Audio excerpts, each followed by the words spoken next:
Komið heil og sæl verið hjartanlega velkomin að tækjunum. Það eru Katbræður sem að heilsa ykkur. Jú. Birkir og Leifur að þessu sinni. En áður komum að gesti kvöldsins, það var það Kaldi. Já. Brugsmaður Kaldi eru þetta fyrsta handverksbrughúsið bara á Íslandi. Það er svoleiðis. Það er svoleiðis. Og þeirra markmið hefur frá upphafi verið að brugga hágæða handverksbjór úr þessu einstaka vatni sem við búum yfir. Já, vá. Það er sérstaklega gott þarna fyrir norðan. Já, norðan heiða. Já, maður finnur það. Það er eitthvað aðeins auka það. Já, í samanlega. Og svo auðvitað Íslandsöður. Við erum með gest sem að, veit sitt hvað fjármál. Jú, við munum líklega að ræða þau eitthvað enn í kvöld. Þannig við eitthvað þurft að stýra þeim í gegnum tíðina, en Íslandsöður eru þetta hluti af nýri vildaþjónustu Íslandsbanka. Og þú færð þarna punkta fyrir að sparnaði sjóðum og fyrir að vera með áskrifta að sjóðum fyrir þig að krakkana. Fleiri punktar því þetta betri vextir hjá Íslandsbanka og fullt af fríðindum og tilbúðum. Einmitt. Þannig að það er að miklu að keppa þar og Íslandsöður auðvitað, eru þeir ekki bara elsta sjóðstryggingafyrirtæki landsins? Er Jú, það passar. Já, ég held það. En að þetta í kvöldsins. Við erum með Bjarna Benediktsson, framkvæmdastjóra Samtaka atvinnulífsins, góðinu þáttarins og hefur gegnt embætti forsætisráðherra, fjármálaráðherra og utanríkisráðherra Íslands og eitthvað sem nefnt. Vertu hjartanlega velkomin. Takk fyrir það. Hvernig liggur á þig, Bjarni? Það er voru lofti. Brúnn og sætur. Já, takk fyrir. Ég fór til Spánar og var þar með fjölskyldunni páskana, þannig að eitthvað fekk maður að sól þar. Ég verð nú að segja að þetta er svona sá tími ársins sem að mér finnst allt lifna við og maður hefur opinn gluggan á nóttunni þá missir maður eiginlega svefn svona upp úr 4 þegar fuglarnir byrja að syngja og festir hann ekkert aftur. Það er bara öll náttúran að lifna við og daginn að lengja og nú er þetta orðið þannig að það er orðið bjart þegar maður fyrir á fætur og þetta er bara frábær tími. Já, og maður er búin að bóka í dekkjaskipti og fleira og svona, þetta er skemmtilegt. Og það er nú ekkert smá gaman. Þetta var náttúrulega alveg hólf sem þú varst í að núti og ég verð að spyrja gólfið hvernig þú nú að hafa tíma til að æfa þig. Já. Ertu orðinn betri? Ég er að skána. Ég var orðinn alveg skelfilega lélegur eftir mjög lélegan áratug þar sem ég stundaði golfi eða ekki neitt. En ég byrjaði að lækka í fyrra og ég var með markmiðum að fara undir 20 og ég var á hraðri leið í 8:20 þegar ég lauk tímabilinu í fyrra. Já. Þannig að nú er ég svona 23. Ok. Og ég trúi því ég sigli þess undir 20 aftur í sumar. Já, spennandi. Það er svona alveg skamlaust golf ef maður getur gert það. Ertu með aðstöðu heima til að æfa sveiflulega? Nei, maður bara býr hann til. Já. Maður bara er að sveifla kilvunum eitthvað. Já, þín forgjöfið þannig, hún flýtur bæði upp og niður, sko. Þegar mín annarkvort fer niður eða stendur í stað, sko. Já, þú meinar. Mín getur ekki farið mikið upp, sko. Já, það er að því þú skilar ekki skorkortum. Já, svindlari. Það voru þín orðin ekki mín. Já, en það er ekkert svolítið upp á tegningum hjá Bjarna. Sko, förum bara í nýja starfið. Í boði Íslandsjóða. Þú tekur við sem framkvæmdastjóri Samtaka atvinnulífsins þann 1. mars síðastliðinn. Góður dagur. Kaldarmenn er allavega þar. Já. Hvernig hafa fyrstu vikurnar og mánuðirnir verið í starfi? Já, þetta er komin mánuður og jú, þetta er mjög spennandi vettvangur. Ég hef verið að kynna starffólkinu og framkvæmdastjórninni og stjórn samtakana og setja mig inn í þessi helstu verkefni sem að samtökin eru með í gangi en á sama tíma þá hefur ýmislegt gerst. Við hefum séð vaxtahækkun og verðbólguhorfur versna og svona við getum sagt að það sé uppi núna töluvert mikil óvissa varðandi forsendu ákvæði kjarasamninga sem að hafa skoðunarpunkt núna í haust. Þannig að það gæti kallað á samtal milli aðila vinnumarkaðarins um viðbrögð ef að það fer þannig að forsendu ákvæðið virkjast, það þýðir að sjálfsögðu ekki sjálfkrafa að menn ákveði að opna samningana en ég held að sé gott að vera vel undirbúin fyrir það sem getur gerst. Þessi átök út í heimi hafa sett olíuverð af stað og það er komið viðbrögð frá ríkisstjórninni út af því, þannig að það er ótrúlega margt búið að gerast á tiltölulega skömmum tíma. Og ég finn það að þessi mál eru svona á sviði sem ég þekki að flestu leiti bara nokkuð vel en þetta er mjög dýnamískt umhverfi og það tekur tíma líka að ná snertingum við alltaf fólk sem að maður þarf að kynnast í þessu nýja hlutverki. Þannig að ég hef reynt að nýta tíma vel en hérna það er mikið búið að gerast á einum mánuði. Já, þú voru alltaf mætt í einhver viðtöl eftir að þú tókst þér nýja starfinu og gaman að fá þérna í þáttinn. Mikið talaði að vera tilbúin að fara aftur í vinnu. Var ekki gott að fá samt gott frí?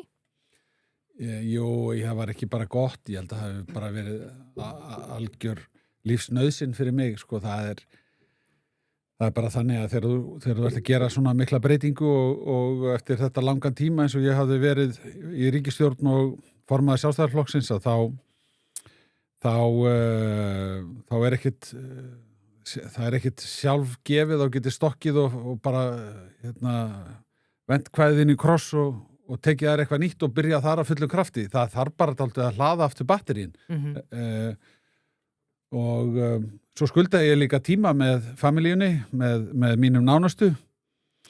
Þannig að það var mjög kærkomið að geta aðeins dregið andan og svona melt þessa stöðu alla og já, ég komin í nýtt ár svona með það tilfinningu, ég væri alveg til í að fara að taka að mér einhver verkefni og svo kom þetta upp á mjög óvænt og átti sér mjög skamman fyrir aðdraganda og hérna ég bara ákvað að slá til, ég bara mjög glaður með það. Já, einmitt, það var næst spurning.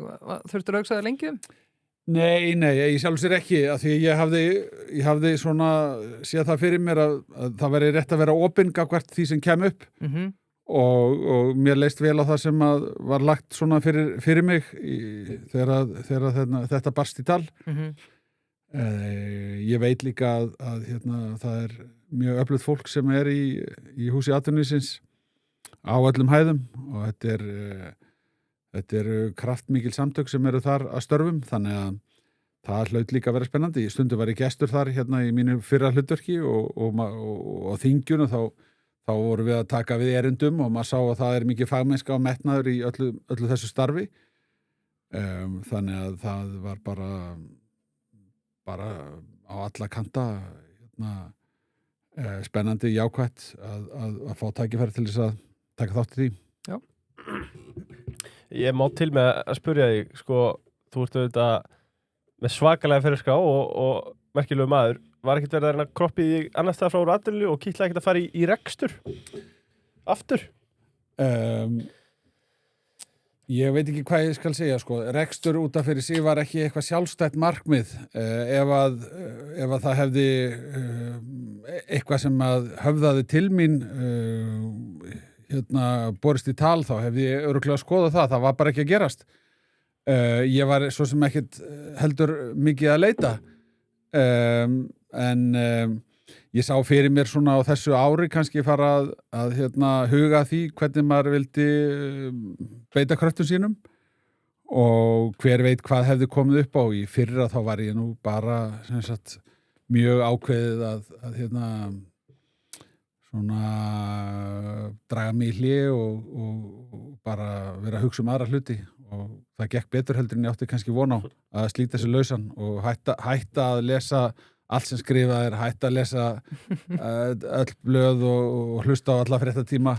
Ég leiði því bara svolítið, það venst ótrúlega vel að hætta að hlusta á allt. Já, trúi því vel. Þegar hann kom til okkar síðast í mars 25, þá var opnaður atvinnus bara ykkur á nokkra vikur og þú fannst að maður heyrði á þér og fann á þér að því að var þungur fargjaði létt einhvern veginn.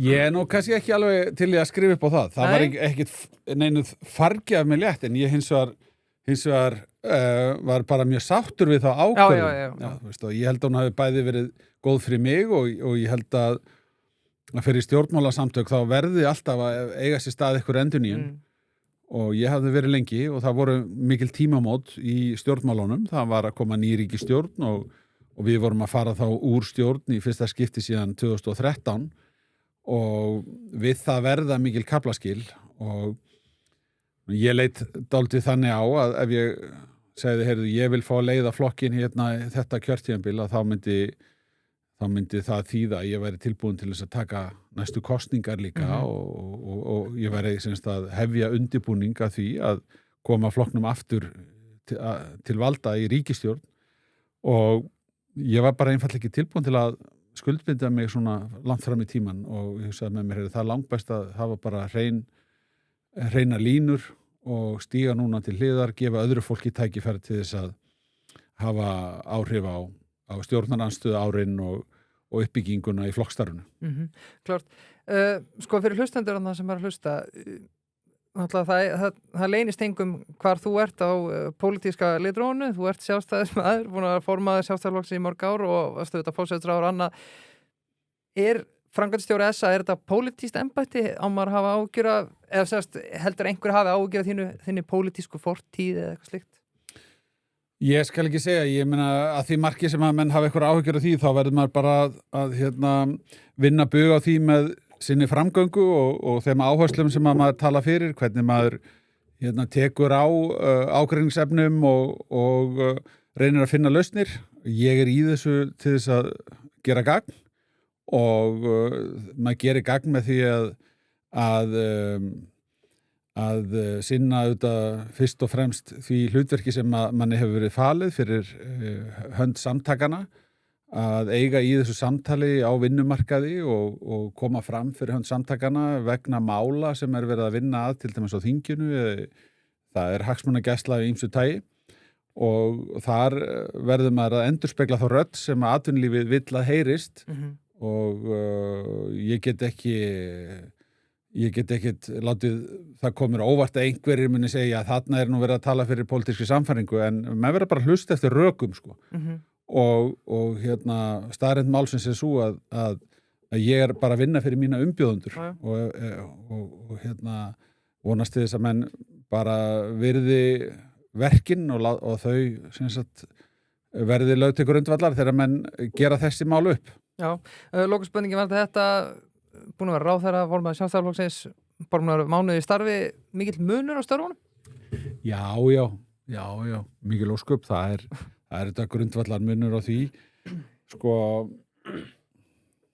að vera í leiðtogahlutverki á vettvangi stjórnmálana hefur alltaf í mínum huga verið fyrst og fremst bara þjónustustarf og þér er falið að vinna að framgangi mála sem að þú hefur kynnt og fengið umboð til þess að vinna að og það gerist einfallega þannig að þú ert allar stundir, alla daga, sko dag og nótt, vetur, sumar, hvena sem er, þá ert þú meðvitaður að fólk er með væntingar að eitthvað sé að gerast og þú þarft að skila einhverjum árangri í þínum störfum. Þannig að þetta er ekki bara eitthvað vinna sko að vera í stjórnmálum, þetta er lífstíll. Það er að segja að þetta tekur yfir lífið þitt og það er ekkit auðvelt að gera aðskilnað á milli sko fjölskyldulífs og stjórnmála, þetta verður allt eitt stór hræri grautur. Jú. Og það sér maður kannski aðeins betur þegar maður stígur frá þessu, hvað þetta er svona alltumlíkjandi í tilverunni þegar maður er í eldlínu stjórnmálana. Það má segja að það sé miklu minni athygli á því sem er að gerast í húsi atvinnulífsins í samanburði við stjórnmálin, en það einhvað síður er líka á sinn hátt, sem sagt er maður sem framkvæmdastjóri, þá er maður að taka að sér að skila ákveðnu verki og ég er bara einfaldlega þannig gerður, maður hefur metnað til þess að gera það almennilega. En athyglin á dagstaglegum störfum og aðhaldið verður eðli málsins samkvæmt allt annað. Það er ekki kosið á landsvísum það hver er formaður samtaka atvinnulífsins eða annara samtaka í húsinu, heldur er það bara atvinnurekandarinn sjálfra að ganga frá því. Þegar þú hefur hins vegar farið fram á landsvísu og tekið þátt í kosningum þá bara horfir fólk allt öðruvísi á það og þú finnur það bara sem þingmaður eða ráðherra þegar þú ferð út í búð eða í sund eða á knattspyrnuleik eða hvað þú ert að gera, það breytist viðhorfið.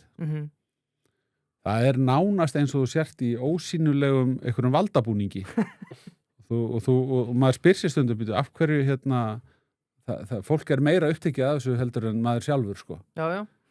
Og leið og þú stígur út og þannig fellur af þér Huli skikkjan. Já, skikkjan sko. þá allt í hennu finnst fólki miklu auðveldara að nálgast þig. Já, ég trúi því. Já, og þá einhvern veginn, nú hann bara einn af okkur og nú getur maður bara slegið öxlina á honum og nú getur maður bara Spjalla á hann? spjalla. Já, eða bara nálgast mann út í búð og slegið á létta strengi og þá einhvern veginn svona, maður allt í hennu að upplifa ákveðin mun. Það bara dálítið sérstakt að segja þetta og þetta kann að hljóma furðulega en þetta allavega mín upplifun að fólk og kannski réttilega það bara, það segir, heyrðu, þeir sem að hafa fengið umboð frá fólkinu í landinu til þess að fara með völd, þeir eiga að standa sig. Það bara mjög skýr krafa. Já, klart. Já, þetta áhugavert. Ekki Káur og Stjarnan að keppa núna í körfubolta? Jú, sannarlega. Við erum að... Þeir sem að fá að klæða stjörnubúningnum, þeir eiga að standa sig. Við ætlum að fara okkur í vinnumarkaðinn. En KR held ég að taki stjörnuna trekk í trekk, bikarnum núna í körfunni. Okay. Þetta á nú ekki eftir að eldast vel held ég. Á klippur hann út. Já, það er eitthvað galtur við þetta. Já, út á þetta stjórnum. Já, en trekk, úr því við erum byrjað að tala þá, heimur hugmynda, lausna og skemmtunar, allt til heimilsins, raftæki, verkfæri, útivistafurur. Já, margt fleira, það er trekk.is. Þetta er einungis netverslun. Einungis netverslun. Þannig að það er afgreiðslutími upp á 5-10 dag og svo er þetta bara mætt. Já, svo er þetta mætt að stofu góla til því. Það er bara nákvæmlega þannig. En ef við förum í vinnumarkaðinn, það er augljóst sko, þetta er eitthvað sem hefur verið þér hugleikið í lengri tíma og löngu árum þú varst framkvæmdastjóri SA. Við rættum vinnumarkaðinn mikið síðast þegar þú komst til okkar. Já. Í mars 2025 sagði vinnumarkaðinn bara vera stórkostlega vanmetin orsakavald verðbólgu. Ef við förum síðan aðeins yfir hvað við breyst síðan þá og hvað ekki. Þegar við rættum saman síðast tölum að launaþróunin væri mun stærra vandamála en útgjöld hins opinbera. Stendur við þá greiningu í dag? Já, þetta er auðvitað sem sagt sko, þá er það sem ég á við þegar ég segi það er að menn segja, heyrðu, ríkisfjármálin sko, þau eru fara úr böndunum sko. En þeir spyrja ekki sko, byrju, hvaða útgjöld eru að hækka. Og þegar þú ferð og brýtur það niður og sérð að laun og tilfærslur, þar að segja bótakerfin, eru drifkrafturinn í útgjaldaaukningunni, þá er miklu skynsamlega fyrir mér að tala þá hluti sérstaklega, ákvarðanir sem að hafa snert laun, ákvarðanir sem að hafa snert tilfærslunum sérstaklega, aukin réttind í bótakerfum og svo framvegis, að því að hin umræðan hún gefur í skyn að það sé verið að taka einhverjar aðrar ákvarðanir ný ríkisútgjöld sem oft eru bara fjárfestingar eða einhver afmörku verkefni sem stundum eru tímabundin og að menn hafi farið út í mörg slík ný verkefni. En ef þú hefur ekki stjórn á launaþróuninni og tilfærslukerfin vaksa of hratt, þá ertu búin að missa stjórn á heildinni og þá á bara að tala um það eins og það er sko.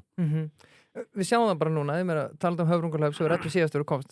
Laun í opinbergeiranum, það hækkuðu og kennarasambandið 17-18%, opinbergeiranum hækkaði þvertilínuna yfir 11% á einu ári. Við rættum þetta aðeins síðast, en fyrir þá hlustunir sem að hlustuðu ekki og 13-14 mánuðir liðri síðan.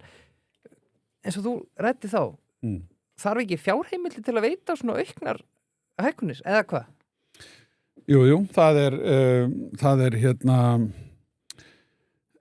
tæki sem að menn hafa til þess að hafa stjórn á launaþróuninni en síðan gera menn auðvitað líka kjarasamninga sem eru samninga sem að bera standa við og þetta samspil, það er dálítið snúið. Það hefur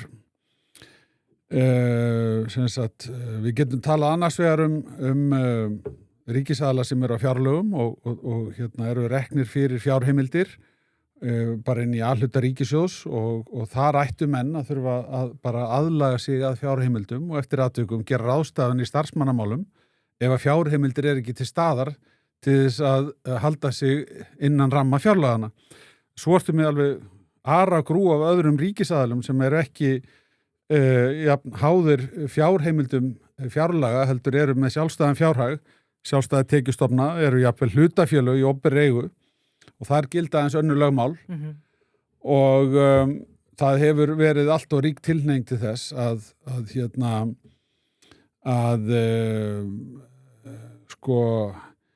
horfa í gegnum fingur sér, vil ég meina, með það þegar að þróunin umfram fjárheimildir en kannski í samræmi við það sem að gerast annars staðar á markanum og þá það bara orðin einhver sjálfstæð réttlæting og reyndar hafa kjarasamningar undanfarna ára haft ákveðna tengingu milli markaða þar sem verið að vinna með þá grunnhugsun að ef laun að hækka á almenna markanum að þá eigi að skoða þá þróun og að í samningum við opinbera aðila þá sé reynt innan samningstímans að minnka þann mun aftur þannig að það séu hækkanir sem að svona mestu leyti jafna munin sem að ella verður innan samningstímans.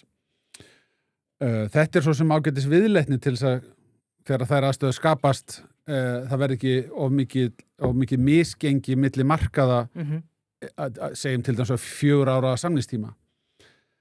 En það verður að vera innistæða fyrir þessu öllu saman.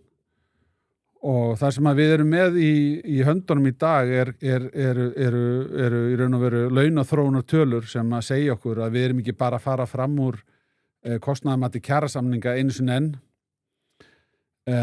Við erum bara óra vegu frá því sem að við teljum að hafi verið framleiðni aukning á þessu sama tímabili.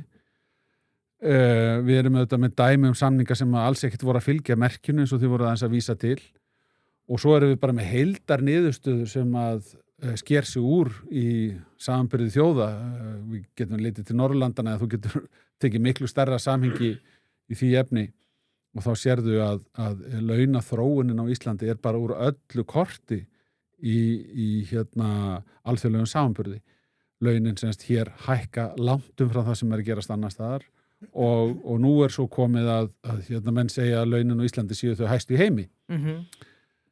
Það væri svo sem bara ágætis markmið að hafa hæstu laun í heimi á Íslandi ef við hefðum bara raunverulega innistæðu fyrir því en það sem að við sjáum gerast í dag að þetta brýst út í verðbólgu og nú atvinnuleysi að vaksa og menn hafa áhyggjur af vaxtastiginu. Það að segja að vaxtalækkunarferlið það hefur stöðvast og það látið skína í það að vextir kunna hækka enn frekar. Það er vandamál. Og við verðum að fara að nálgast þetta sem okkar sameiginlega verkefni miklu meira heldur en mér hefur þótt eiga við. Það hefur verið of mikið sundurlyndi, svona heilt yfir í þessu samtali á meðan að verðbólgan sameiginlegur óvinur. Og það held ég að sé svona stóra verkefni sem býður okkar að láta á það reyna hvort við getum fundið eitthvað svona sameiginlegan grundvöll til þess að grípa til aðgerða sem að annars vegar geta kælt hagkerfið, stuðla að því að verðlagsþróunin verði ekki svona eins og verið hefur, að verðbólgan hjaðni og síðan í framhaldinu að við náum vaxtarskeiði þar sem að við finnum betra jafnvægi í launaþróunina. Varðandi opinbera geran þá ætti í mínum huga að vera hægt að stýra því bara með þessum stjórntækjum sem að til dæmis fjárlögin og fjárheimildir. Já. Og ég þeirra skoðunar að það sé of lítið það að menn sé að gera upp það sem að gerist innan samningstímans eða frá ári til árs. Og við þurfum að gera meira í því að greina gögn, kalla saman eða taka saman launatölfræði upplýsingar. Það búið að gera ýmislegt á undanförnum árum, kjaratölfræðinefnd komið á fót og hún að vinna með svona dýpri gögn markaðinn, en ég sannfærður að við getum gert miklu meira og skulum bara leyfa okkur að hugsa þetta þannig að ég meina, við erum ekki það stór þjóð eða fjölmenn þjóð. Við erum hér með 400.000 manna samfélag sem eins og svona tokkaleg borg í Breitlandi eða á evrópska mælikvarða og við eigum ekki að láta skort á gögnum koma í veg fyrir að við getum dýpkað samtalið. Nei, þú varst í góðu viðtali spursmálum hjá Stefán Einari, þar sem þú varst að tala sko, að þegar þú varst að tala við kollegaðina einmitt í nágranna þjóðum og kannski, bara þjóðu sem við viljum bera okkur saman við, að þú spurðir kollegaðina, hvað gerist þegar ef þið farið umfram fjárheimildir? Og þá segir þú, hvað sögðu þeir þá? Þeir sögðu bara hvað áttu við, skildi spurningu. Við skiljum ekki hvað áttu að meina, sko, þetta gerist það ekkert. Það eru lög í landinu, sko, og þú fyrir bara að fylgja þeim og þetta bara eins og að spyrja, hvað á að gera ef ykkur brýtur lögin? En getum við ekki sett upp þetta kerfið? Að það sé bara bannað? Jú, sko við þurfum að efla verulega eftirlit með framkvæmd fjárlaga og það hefur verið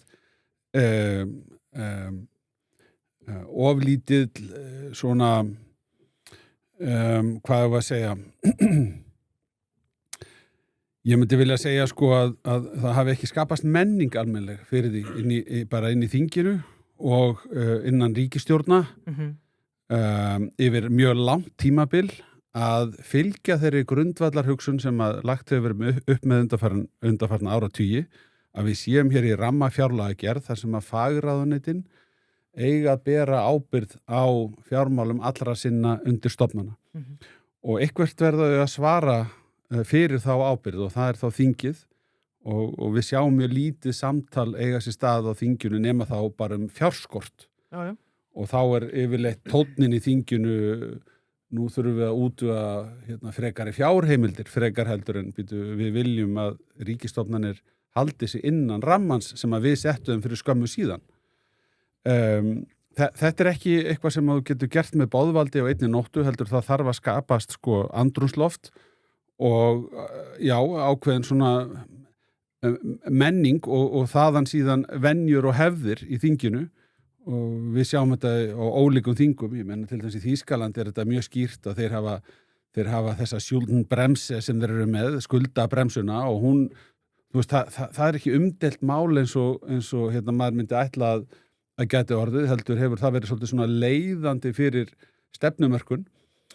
Hér í okkar tilviki þá hafum við gert góða breytingar með lögum opinber fjármál og ríkisstjórnin er að svona þróa þær fjármálareglur aðeins áfram, ég bara fagna því, finnst það mjög gott mál, þau eru komið með útgjaldareglu sem að er svona uppfærsla á fjármálareglum sem að við kynntum til sögunar á sínum tíma og við þurfum að ganga lengra í þessu og við þurfum að líka skapa almennan skilning út í samfélaginu á því að þetta skiptir máli fyrir til dæmis verðbólgu. Það skiptir bara verulegu máli fyrir þróun verðbólgu og vaxta, hvernig haldið er á þessum hlutum og að það sé verið að fara vel með opinbert fé, það sé verið að forgangsraða því rétt og það sé verið að standa við það sem að var ákveðið umfang sko útgjaldahliðarinnar og svo framvegis. Kannski ég spyrir, sko, þú hefur náttúrulega verið fjármálaráðherra í mörg ár, sko, og þeim er örugglega vorkunn einhverju leiti að, eins og tala líka viðtali í spursmálum, sem talar að það er innistæði fyrir öllum launahækkunum og það er alltaf einhverju sem sitja eftir og annað en svo bara sitja kaldar staðreyndir eftir fyrir framan okkur. Þú veist, þetta er erfitt. Já, sko, þegar þú segir innistæði, það sem ég átti við er sko, það er alltaf eitthvað góð rök fyrir því að hækka laun, skilur, þú veist, það hafa alltaf allir eitthvað til síns máls og þeir myndu alltaf geta komið með eitthvað góð rök fyrir því að hækka laun en spurningin er bara svo, sko, hvort það er eitthvað raunveruleg innistæða fyrir því og það sem þarf að vera að gerast í okkar samfélagi er að við séum að skapa verðmæti og við erum að auka framleiðni og þannig byggja undir raunverulegan grunn fyrir hærri launum til lengri tíma. Nú erum við á þeim stað að laun hafa hækkað úr öllum takti við önnur samfélög. Við erum að heyra þann tón frá Seðlabankanum að eftirspurnin í samfélaginu sé að öllum líkindum að mestu leyti vegna þessara miklu launahækkana. Þú taldir hérna upp nokkra kjarasamninga sem hafa verið gerðir tiltölulega nýlega og til dæmis kjarasamninga við kennara eru greinilega ekki sko á merkinu sem að almenni markaðurinn gaf. Þeir voru kláraðir með þeim rökum sem að þar áttu við en hversu góð sem þau rök kunna hafa verið að þá er niðurstaðan enga síður svo að þeir eru stór orsakavaldur í hérna, þessari heildarþróun sem að við sjáum í launavísitölu opinberra starfsmanna á árinu 2025. Og það eru aðrar afleiðingar líka af því að hækka laun þetta mikið. Við sáum til dæmis að hækkun á lífeyrisskuldbindingu ríkisins í fyrra. Já. Það eru þá sem sagt skuldbindingar inn í LSRB-deildinni sem að engin sjóður beint til fyrir en taka breytingum þessar skuldbindingar eftir því hvernig laun að þróast hjá inn á opinbera markanum.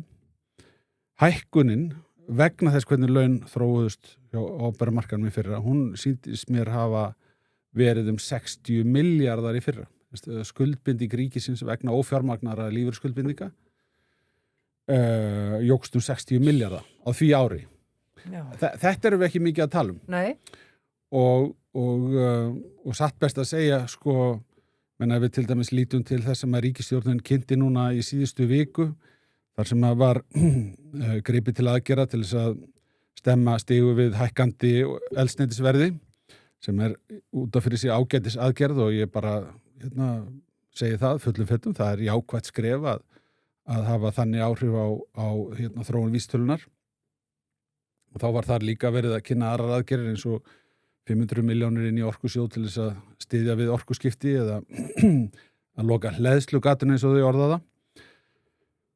Og sko þessi 500 milljóna tala, hún kemur ekki úr lausu lofti, hún er fengin með því að menn spyrja sig hvað getum við gert til þess að koma einhverju af stað, einhverju viðbótar hreyfingu og menn verða auðvitað eitthvað starra dragamarkinu og 500 milljónir, teljum það skipta máli og það hluti af blaðamannafundu, þetta kynnt. Settu það í samhengi við 60 milljarðana sem enginn talar sem að framtíðarkynslóður þurfa að afgreiða í lífeyrislofvörðum sem að við höfum ekki lagt ennþá fyrir vegna. Þetta svona skekkjan sem að maður upplifir oft í umræðinni það sem að raunverulega skiptir máli og því sem að hins vegar verið að ræða. Heimafólm, ég fekk þetta sendingu í vikunni. Það svoleiðis? Já, nú barst hjólið og mottan og denni heli og upp tröppurnar, upp stígan, heldur að það verið nokkuð mál? Nei, það var bara græða nú leitni. Nú maður bara byrjaði að hjóla í stofunni. Já, geðvegt. Já, ríkalega gott. Heimafólmið þetta frábær þjónusta og frí heimsending á höfuðborgarsvæðinu. Já, gegn bindingu í einungis 3 mánuði. Já, það þarf nú bara að taka það fram. Það verður nú skrítið að leigja sér lóðarekta í mánuð, viku. Smárikið eru þetta ábyrgasta ríkið og þeir eru með tvíþætta auðkenningu að þeim ekki sama öryggisendin. Heldur betur ekki. Og eru þetta berjast öttulega fyrir hagneytinda og við erum þeim þakklátir. Já, við erum þeim þakklátir og ég veit að neytendur eru það líka. Sko, ég drekk ekki einu sinni, sko. Nei, þú drekk verið. En mér finnst þetta bara geðveitt framtak. Já. Ég verð bara að segja það. Bæjarlendinni, ég mælu með henni. Grillmarkaðurinn. Þeir eru sjálfsögðu núna með Reykjavík Cocktail Week. Þannig að þeir eru að bjóða upp á 5 frumlega koktela hana af þeirra teimum og það bara með íslenskt hráefni í samstarfi frábæra innlenda framleiðendur og þar svolítið það sem grillmarkaðurinn finnst mér bera af hvað í góðu samstarfi við Birgja og hvað þeir fá ótrúlega gott hráefni til þess að vinna úr hana. Klart. En ef sá gotlir áhugur, þá hveti ég ykkur til þess að kíkja á grillmarkaðinn og smakka þessa koktela meðan tækifærið gefst. Já, þetta er 19. apríl, þannig að fólk þarf að drífa sig. Já. Klart, þú talaði að þörf sé á dýpara samtali milli hagaðala, þið Samtök atvinnulífsins hafa sendt 2 bréf til stjórnvalda án mikilla viðbragða, allavega síðast þegar ég las. Hvað vil ég ræða svona mikið við stjórnvald? Sko, við höfum reyndar átt ágætis samtöl og ég nú bara eiginlega nýkomin að fundi þar sem að við náðum ágætis samtali þessa stöðu. Sko, í grunninn þá ég bara að nálgast þetta svona. Hey, hér ómikið verðbólga. Við höfum allt of oft, aftur og aftur, séð launaþróun á Íslandi fara langt fram úr kostnaðarmati kjarasamninga og við erum reglulega bara úr takti við það sem að gerast annars staðar. Yfirleitt höfum þurft að greiða fyrir þetta með viðvarandi hærra vaxtastígi, með meiri verðbólgu heldur en annars staðar og í gegnum tíðina höfum við séð það jafna sig með ýmsum hætti, við höfum séð það gerast í gegnum atvinnustíð, þar sem þá hætta á auknu atvinnuleysi og nú atvinnuleysistölur að hækka. Nú eða þá bara einfallega gengi gefur eftir og þannig verðbólgunni viðhaldið og það kalla fram alls konar átök á vinnumarkaði og spennu. Þetta er ekki ákjósanlegt umhverfi fyrir uppbyggingu verðmæta í samfélaginu. Þannig að mín nálgun byrjar bara einfallega þarna. Hér erum við með stjórnvöld og aðila vinnumarkaðar, áhugi á því að reyna að finna orsakavaldana sem að hafa hér komið okkur á þennan stað. Erum við sammála um það að við getum gert betur, ef við þá að ræða það bæði til skamstíma og til lengri tíma, hvað við værum tilbúin til þess að leggja mörkum, og þetta kostar alltaf einhverja fórnir og það má velta fyrir sér, bara svona í stærra samingi hlutana, þá má velta fyrir sér teiknum kannski bara upp sviðsmynd þar sem við gerum ekki neitt. Já. Og hvernig mun úr því spilast. Svo má velta fyrir sér öðrum sviðsmyndum, og getur verið með svartsýna sviðsmynd og kannski síðan aðra bjartsýna. Og ég held að ef maður leyfa sér að nálgast þetta með svona aðeins opnum hug og leyfa sér aðeins að hugsa í lausnum en leið vera tilbúin til að fara jafnvel óhefbundna leiðir, eins og til dæmis var gert á sín tíma þegar þjóðarsáttin var grundvöllur af því að við náðum loks tökum á verðbólgunni og fengum svona gott hagvaxtarskeið í kjölfarið.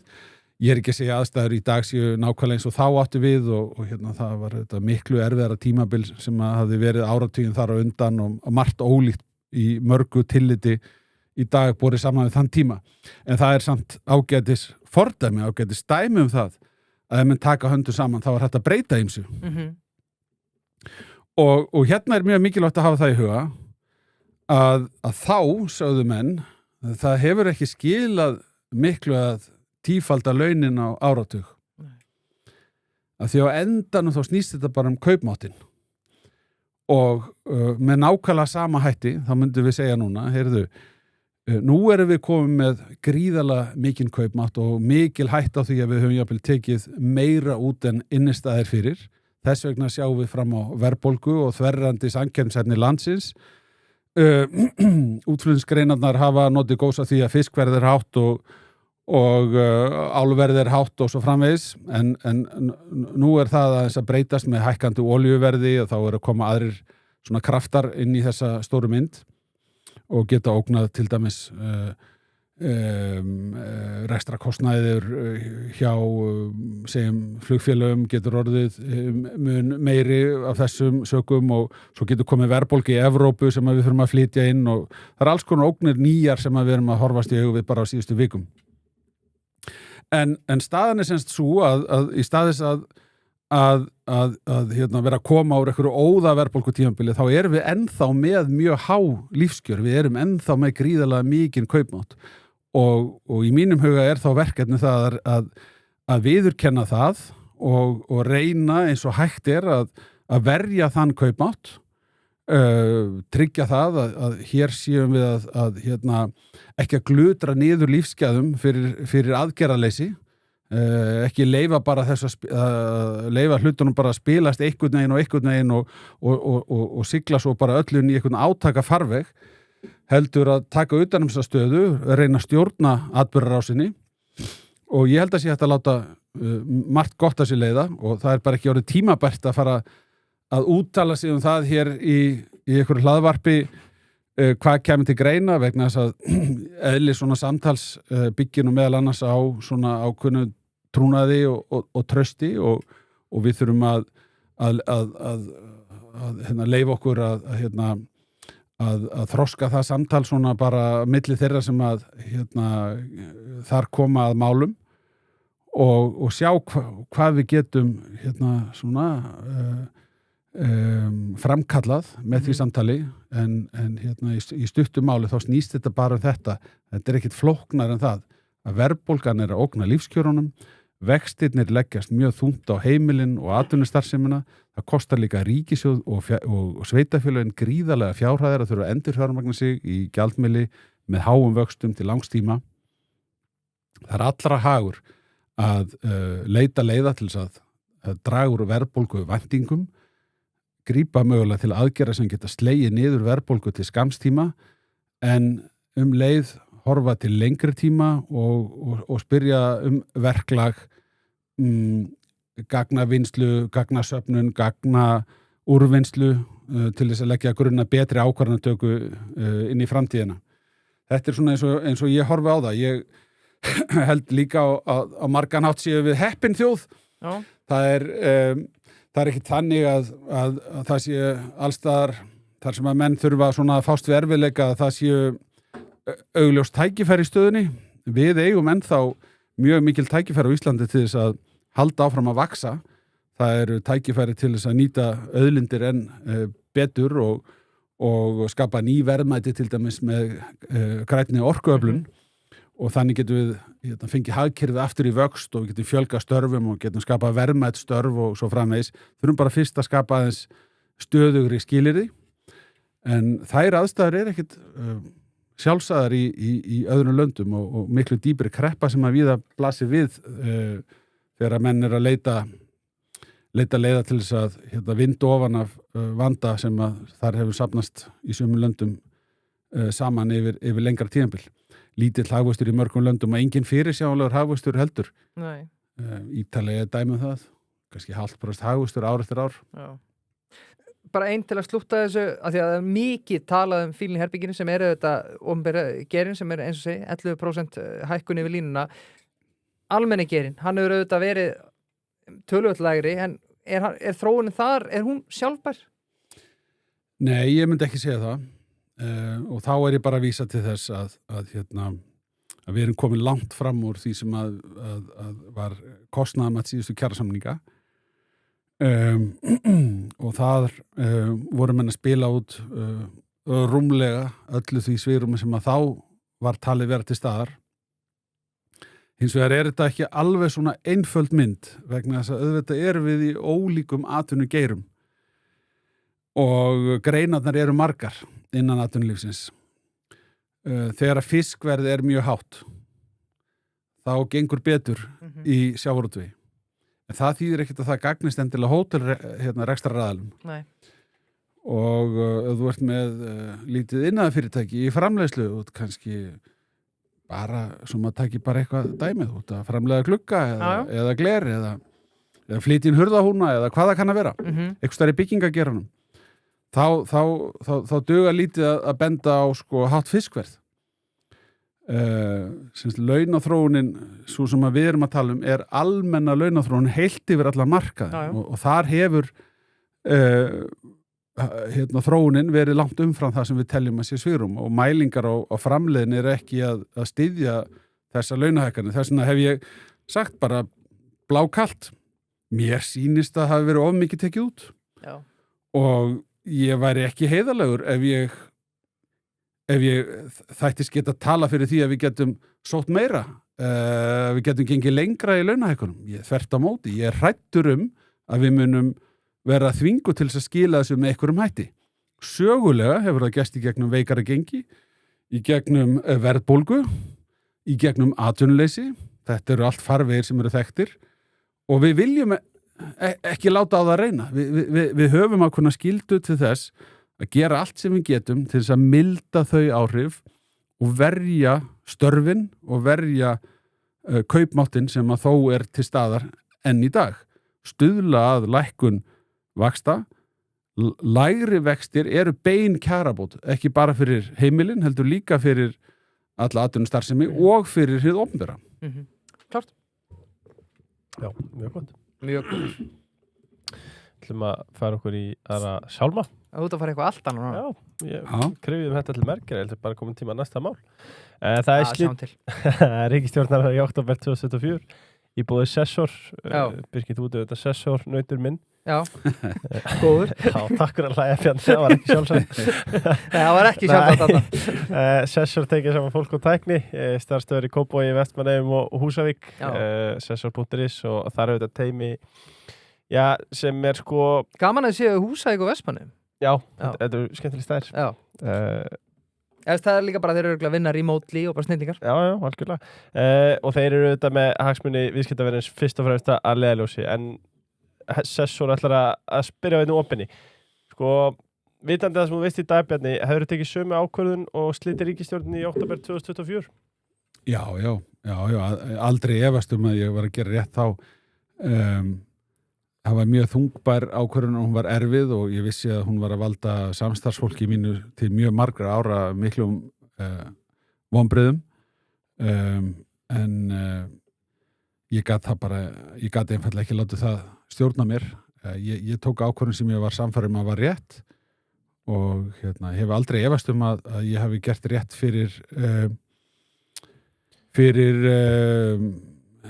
skulum segja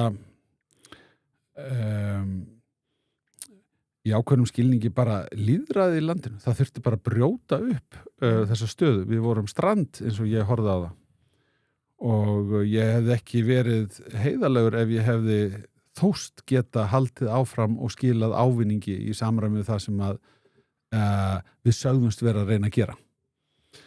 Þannig að þetta var mjög þröngstaða, mjög stór ákvörðun að taka og þetta er ekki ákvörðun sem að menn geta tekið án umhugsunar og það þarf auðvitað að sækja mjög djúpt í sannfæringu til þess að taka svona ákvörðun en já, ég er alveg viss að við gerum rétt. Bara því miður, ef maður horfir á þetta frá því hlutverki sem ég var í, að þá var erindinu var í raun og veru að ljúka. Við vorum að horfa fram á svona endalok samstarf sem á margan hátt skilaði góðum árangri en erindinu var að ljúka þarna. Já, líkil orðið í spurningunni hjá Sessor, góð spurning hjá þeim. Vitandi það sem þú veist í dag, sjálfstæðarflokkurinn í stjórnarandstöðu, þú reynda komin í annað frábært starf en svona við vinstri stjórninni í dag, sko?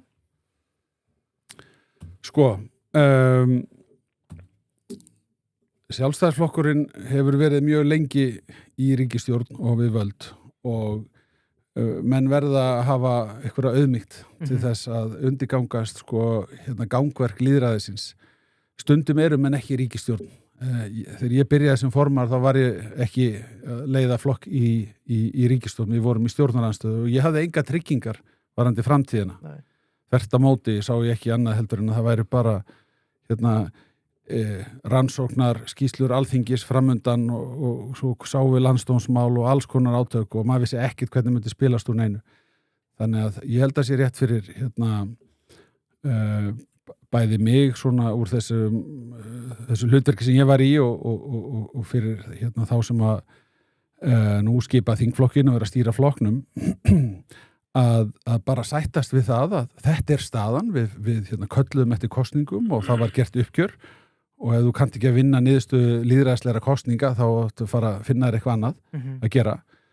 Hlutverki er ekki að velta sér upp úr því sem að orðið er. Hlutverki er og það sem er mikilvægast núna, hlutverkið sem að við eigum að sinna núna er að finna samhljóm með kjósendum og skynja hjartsláttin hjá þjóðinni og átt okkur á því sjálfstæðismenn allstaðar hvernig náum við aftur þeim samhljómi, getum gengið í takt, kynnt mál sem að fá góðan hljómgrunn og þannig sótt fram og fylgið. Það er verkefnið. Og engin stjórnmálaflokkur þarf að kvart undan því að þurfa einhver tíman að vera í stjórnarandstöðu. Þvert á móti geti sagt sem þingmaður sem hefur verið í ýmsum hlutverkum að það getur verið mjög frelsandi að vera laus úr þryggjaflokka samstarfi og satt best að segja þá hefur mér sýnst flokkurum vera bara að ná sér á strik ágætlega og er að kynna hér öflugar tillögur sem þau hafa greinilega lagt mikla vinnu í og svona átt að vera Já, þá verð ég að spyrja að tala um þessar tillögur. Mikið hlegið þessu og talað hvar var þetta þegar þið voru í ríkisstjórn? Gefur eitthvað verið þetta? Já, þetta er bara svo mikil einföldun. Horfðu bara á það sem er að gerast í Danmörku í dag. Þar er nýbúið að kjósa, stærsti flokkurinn, forsætisráðherrann með stjórnarmyndunar umboð, þrátt fyrir að hún hafi verið að fá einhverja vestu niðurstöðu í 100 ár fyrir flokkinn. Atkvæðin dreifa svo víða að það er bara stórmál yfir höfuð að koma saman ríkisstjórn í Danmörku, bara stórmál. Ég hef rætt við forsætisráðherra frá öðrum löndum sem hafa verið að stýra allt upp í 7 flokka ríkisstjórnum og þeir bara segja, það var bara besti dag lífsminns þegar ég losnaði úr því starfi vegna þess að það er talsverður skortur á því að fólk sýni því skilning og hafið þolinmæði fyrir því að gerðar séu málamiðlanir sem ég skil vel. Ég talaði alltaf fyrir 2 flokka samstarfi vegna þess að það voru hreinar línur og hérna, miklu einfaldari samskipti innan stjórnarinnar og skýrari svona átakalínur í þinginu, þessi 2 flokkar á móti hinum og allt það. En við verðum líka kunna að lifa með þeim veruleika að hér sé fjölflokka stjórn og það bara einfall ekki sanngjarnt af kjósendum einstakara flokka að ætlast eingöngu til þess að þau mál sem að þeir flokkar standa fyrir sé á dagskrá og mál hinna flokkana þau eigi öll að fara bara í vaskin. Menn segja, sjálfstæðisflokkurinn hann leið eitthvað fyrir að vera í margra flokka samstarfi, hefði ekki átt að vinna með Vinstri grænum og eitthvað svona. Já. Sko, hvernig komstu Vinstri grænir frá því? Ekki vel. Nei, ég meina, akkur eru þá menn að halda því fram að þetta hafi eingöngu verið á kostnað eins flokks. Já. Þetta bara flókið. Það flókið að halda út í samstarfið þvert yfir miðuna. En það það sem að við töldum okkur skylt að gera með þá niðurstöðu kosninga sem að við fengum til að spila úr. Sem að var yfirgnæfandi stuðningur við ríkisstjórn sem satt frá 17 til 21. Það að segja að ríkisstjórnin hélt verulega sterkum meirihluta. Flókin viðfangsefni og mörg þeirra voru ófyrirséð þegar við settum saman stjórnarsáttmálann. En ég meina, þú bara að vinna með það umboð sem að kjósendur hafa gefið þér. Já. Og séu menn ósáttir við þetta að vera með 3 flokka stjórnir, já þá ættum menn að hugsa eins og það að það sé kannski bara þá betra að styrkja og stækka flokkana og hver veit hvernig úr því öllu saman spilast. Við höfum séð það mikla breytingar á flokkakerfinu síðastliðin ár. Það þarf nú ekki að líta nema kannski 1,5 áratug eftir í tíman til þess að rifja upp alla flokkana sem að skutu upp kollinum og hurfu og svo eru komnir nýjir og margir nýstofnaðir og Þetta horfður betri við núna? Já, ég menn, það eru 2 flokkar ríkisstjórn sem eru valla 10 ára gamlir, sko. Já, rétt. Og það alveg rétt sem Bjarni segir og maður hefur kannski gert sigur það sjálfur að maður fengir ráðherra frá sjálfstæðarflokknum í setta sem að tala að við hefðum ekki átt að framlengja samstarfið og bæta við 4 árum en að þið fengum meirihluta. Við fengum mjög sterka meirihluta og menn verða líka bara að taka ábyrgð á ákvörðunum. Ég bara ekki mikið fyrir það að þegar ég tek ákvörðun og þá stend ég bara með henni og hún tekin að yfirlögðu ráði og yfirveguðu við lágum yfir þessu og við vorum að vega og meta alla kosti í stöðunni. Það var kostur í stöðunni að láta aðra stjórna landinu. Já. Ég taldi það ekki verið í okkar þágu af því að við vorum að berjast fyrir ákveðnum breytingum og vildum tryggja okkar áherslur kæmust að við stjórn landsmálana og svo verða menn að standa með sínum ákvörðunum. Menn geta sagt, það kosta okkur að gera þetta en ég hef aldrei verið þeirra skoðun að hafa verið mistök að fara í stjórnarsamstarfið. Það minnst það bara allt og mikil eftiráskýring og allt og mikil einföldun. Við fengum gríðarlega flókin viðfangsefni til þess að vinna úr. Ég held að sagan og tíminn mun dæma það með öðrum hætti heldur en menn gera akkurat í núinu svona skömmu eftir að ný ríkisstjórn hefur tekið við en svona í pólitíska samhenginu sem við erum að ræða hér þá ennþá dálítið skortur á því að menn sýni skilning á því að það þarf málamiðlanir ef að það á að ganga upp að mynda meirihlutastjórnun á Íslandi. Klart. Bara til að slúta þessu aftur af því að þið vildu stjórna landinu, það væri best fyrir Ísland og ég held að þessu margir hlustendur sem eru sammála því. Það var ekkert hægt að býta bara húan á sér og hugsa bara, ok, tökum við þangað til vorið, 25. Þarna haustið 2024. Já, af því það sem við vitum, hvað gerðist? Já. Nei, ég skil alveg einhverju velti því fyrir sér en þannig það sem beið okkar haustið að afgreiða til dæmis fyrir jól og síðan að starfa á árinu 2025 fram að kosningum það var ekki svona áfrýnileg framtíð næstu mánuði eins og ég leit á það og ég verð að segja að ég var auðvitað verulega leiti líka að endurspegla bara tilfinningu sem að maður sótti inn í þingflokkin Nei, við bara Já, sko, það er ekkit alvarlegt mál að kjósa sko. Nei, svo er það sko. Við gáum boltan til þjóðurinnar. Já. Var þetta búið þegar Katrín Jakobsdóttir gekk frá borði? Já, það var auðvitað svona ákveðin kaflaskil í stjórnarsamstarfinu, það er ekki engin spurning, en við skulum ekki mála það í einhverjum svona rósrauðum lit allt sem að gerðist fram að því vegna þess að það voru erfiðleikar í stjórnarsamstarfinu líka komnir fram áður en að hún fór í forseta frambóðið sko það sem að voru krefjandi hlutir í þessu stjórnarsamstarfi sín tíma voru þættir eins og þróunin í hælisleitendamálunum. Það var ólík sín á þá þróun, það var ágreiningur orkuvinnslumálin. Það var fjármögnun ýmissa svona stærri verkefna eins og til dæmis í almannatryggingakerfinu en við vorum að gera okkar besta til þess að vinna úr þessum þáttum og svo komum við þetta á ská inn í svona þegar krefjandi verkefni önnur risavaksin verkefni sem að mér finnst sumir gera svolítið lítið úr menna sko fyrir húsnæðismarkaðin að Grindvíkingar skyldu allir þurfa að yfirgefa heimili sín, það var alveg hrikalegt mál á sama tíma og margir vildu flytja til landsins fyrir utan bara beinu fjárhagslegu áhrifin fyrir ríkissjóð að þurfa að ráðast í þau uppkaup og fjármagna þau á sama tíma við vorum enn að reyna að jafna okkur eftir COVID. Þetta eru meiri háttar áföll sem að ekki er hægt að gera ráð fyrir að komi reglulega upp sko. Nei, talandum eftir á skýringar ef og hefðu og annað COVID, talandum það, eitthvað talað um að þetta hafi verið helikóptermóni yfir alla línuna, auðveldar vitur eftir á? Sko ég held að megi alveg segja sem svo að líklega gerðu við full mikið og þá að ég bara við höfum gert aðeins meira heldur en var nauðsynlegt. Ég held líka að það sem var að gerast á vinnumarkað á sama tíma hafi kannski ekki tekið nægilega mikið tillit til stöðunar.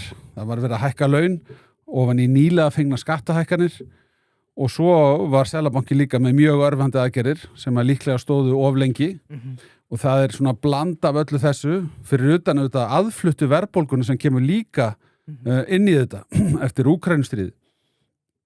Þannig að það eru margir samverkandi þættir. Við kannski dróum ekki nægilega hratt úr stuðningsaðgerðum, það kann að vera en það er bland af öllu þessu, það mistu flestar þjóður mistu verðbólguna upp og hún kom hraðar niður annar staðar og það sem við sjáum núna er einfallega á þessu tímabili höfum við verið að hækka laun langt umfram það sem allir aðrir hafa verið að gera annar staðar hafa menn verið að missa kaupmátt, lífskjör hafa versnað. Orkuverð hefur hækkað og laun hafa staðið í stað og verðbólga hefur étið upp kaupmáttin en það á ekki við á Íslandi þannig að sko þrátt fyrir alla erfiðleikana sem við erum hérna búin að vera að tala um að hafi valdið sundrungu á vettvangi stjórnmálana og það eru stjórnarskipti og of háir vextir og okkur finnst að verðbólgan sé að ógna lífskjörum og svona þrátt fyrir allt þetta er kaupmáttur launa og kaupmáttur bóta á Íslandi með því hæsta sem að þekkist. Þannig að sko lífskjörin í landi þar sem atvinnustigið er líka hátt eru ótrúlega góð ennþá á Íslandi í alþjóðlegum samanburði. En við eigum auðvitað ekki að láta það duga eitt og sér, við eigum að fara fram á að við getum líka búið við stöðuleika og við þurfum að ná tökum á verðbólguvæntingum inn í framtíðina. Það er enn verið að gera ráð fyrir of mikilli verðbólgu of lengi og við því verður að bregðast að mínum mati. Klart. Já, saman á því. Sko, mér langar að við stór ríkisstjórnar í dag. Sko, mér langar eiginlega bara að byrja á opinni spurningu sko, bara persónulega held ég að Þetta er þinn þáttur. Já, er þetta ekki bara minn þáttur? Miðju jafnvel hægri flokkur. Ef við komum óvart að þið varst nú að tala um málamillanir og til dæmis enn þriggja flokka dans sem að ríkisstjórnin og þið þurftu að dansa og stíga en ef við komum óvart hvað þetta hefur verið mikið á ég var að segja sko vinstri sinnaðar aðgerðir. Ég skal ekki segja hvort það hefur komið mér mikið óvart. Nei, ég aftur sko, ég meina það var við því að búast að þegar að myndu við þriggja flokka stjórna þá séu gerða málamiðlanir. Ég meina það er bara alltaf sama sagan og flokkar fari ekki í ríkisstjórn nema að fá okkar fyrir sinn snúð. Þar sem að maður myndi vilja sjá og mér heyrist að sé mjög einbeittur vilji hjá forystumönnum stjórnarinnar er að efnahagsmálin svona ráðið dálítið svigrúminu og þar kannski aðalatriði að menn láta ekki óskhyggju teima sig út í aðgerðir sem að ekki raunverulega innistæða fyrir og nú fjármálaáætlun til næstu ára til umsagnar og í samtökum atvinnulífsins verið að vinna að umsögn þar sem að við svona kannski munum draga fram þar sem að við höfum áhyggjur af svona ákveðni veikleikar í undirliggjandi forsendum en við viljum líka hvetja menn til góðra verka og ég hef sagt að fullu fötum, ég bara fagna því að menn vilja ná endum saman í ríkisrekstrinum og vera með hallalaus fjárlög vegna þess að það er ekki gott að halda áfram að safna skuldum fyrir útgjöldunum heldur þvert á móti við verðbólgu aðstæður þá eiga menn að leita allra leiða til þess að sína aðhald og draga úr umsvifum sínum í hagkerfinu og heilt yfir að þá get ég nú ekki sagt að hafi komið mér margt á óvart varðandi svona, hvað ég segja, áherslumál stjórnarinnar í ljósi þess stjórnarsáttmála sem að lagt var upp með og með þessa flokka við stjórn. Ekki mjög mikið, sko. Nei. Sem ég get nefnt í því sambandi. Talandi hallalaus fjárlög, árið 2007, það eitthvað milljarður, sko, ef ég fæði að spyrja það bara opinskátt, hversu frábært og stórt það? Þú veist, ég meina, fyrir Jóni Bæ sem að sér þetta og hann sér verðbólguna hækka, hann sér vextina sína lánum hækka, hvað þýðir þetta fyrir þann aðila sem að Kristján segir bara, það verða hallalaus fjárlög 27, við erum að laga þetta? Sko, ég var nú á sín tíma að vinna fjármálareglunum og kynnti þær fyrir þinginu og þær eru núna hluti af lögum opinber fjármál og eins og við ræktum aðeins áðan þau eru að þróa þær reglur áfram með útgjaldareglunni og við vorum að horfa á skuldaþróunina og við vorum á sínum tíma líka með afkomureglu þar sem að núna orðin í raun að vera að svona meiri stöðuleikareglu.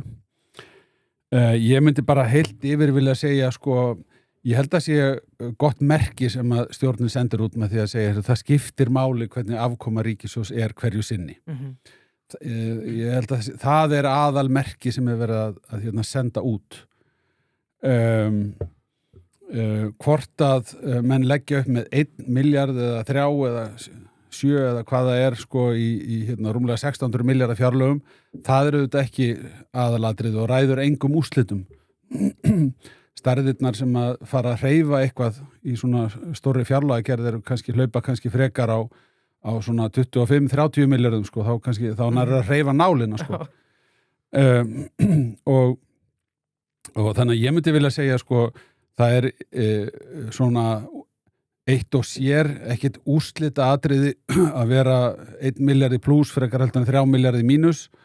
Það getur hins vegar sendt góð skilaboðin í þingið að menn vilji draga línuna þarna og það getur haft mjög jákvæð áhrif á þinglega meðferð fjárlagafrumvarps að vera réttum yfir núlið. Vegna þess að sagan hefur sýnt að þingið hefur haft tilneigingu til þess að virða það ef menn eru að ná því tímamarki að komast réttum yfir núlið.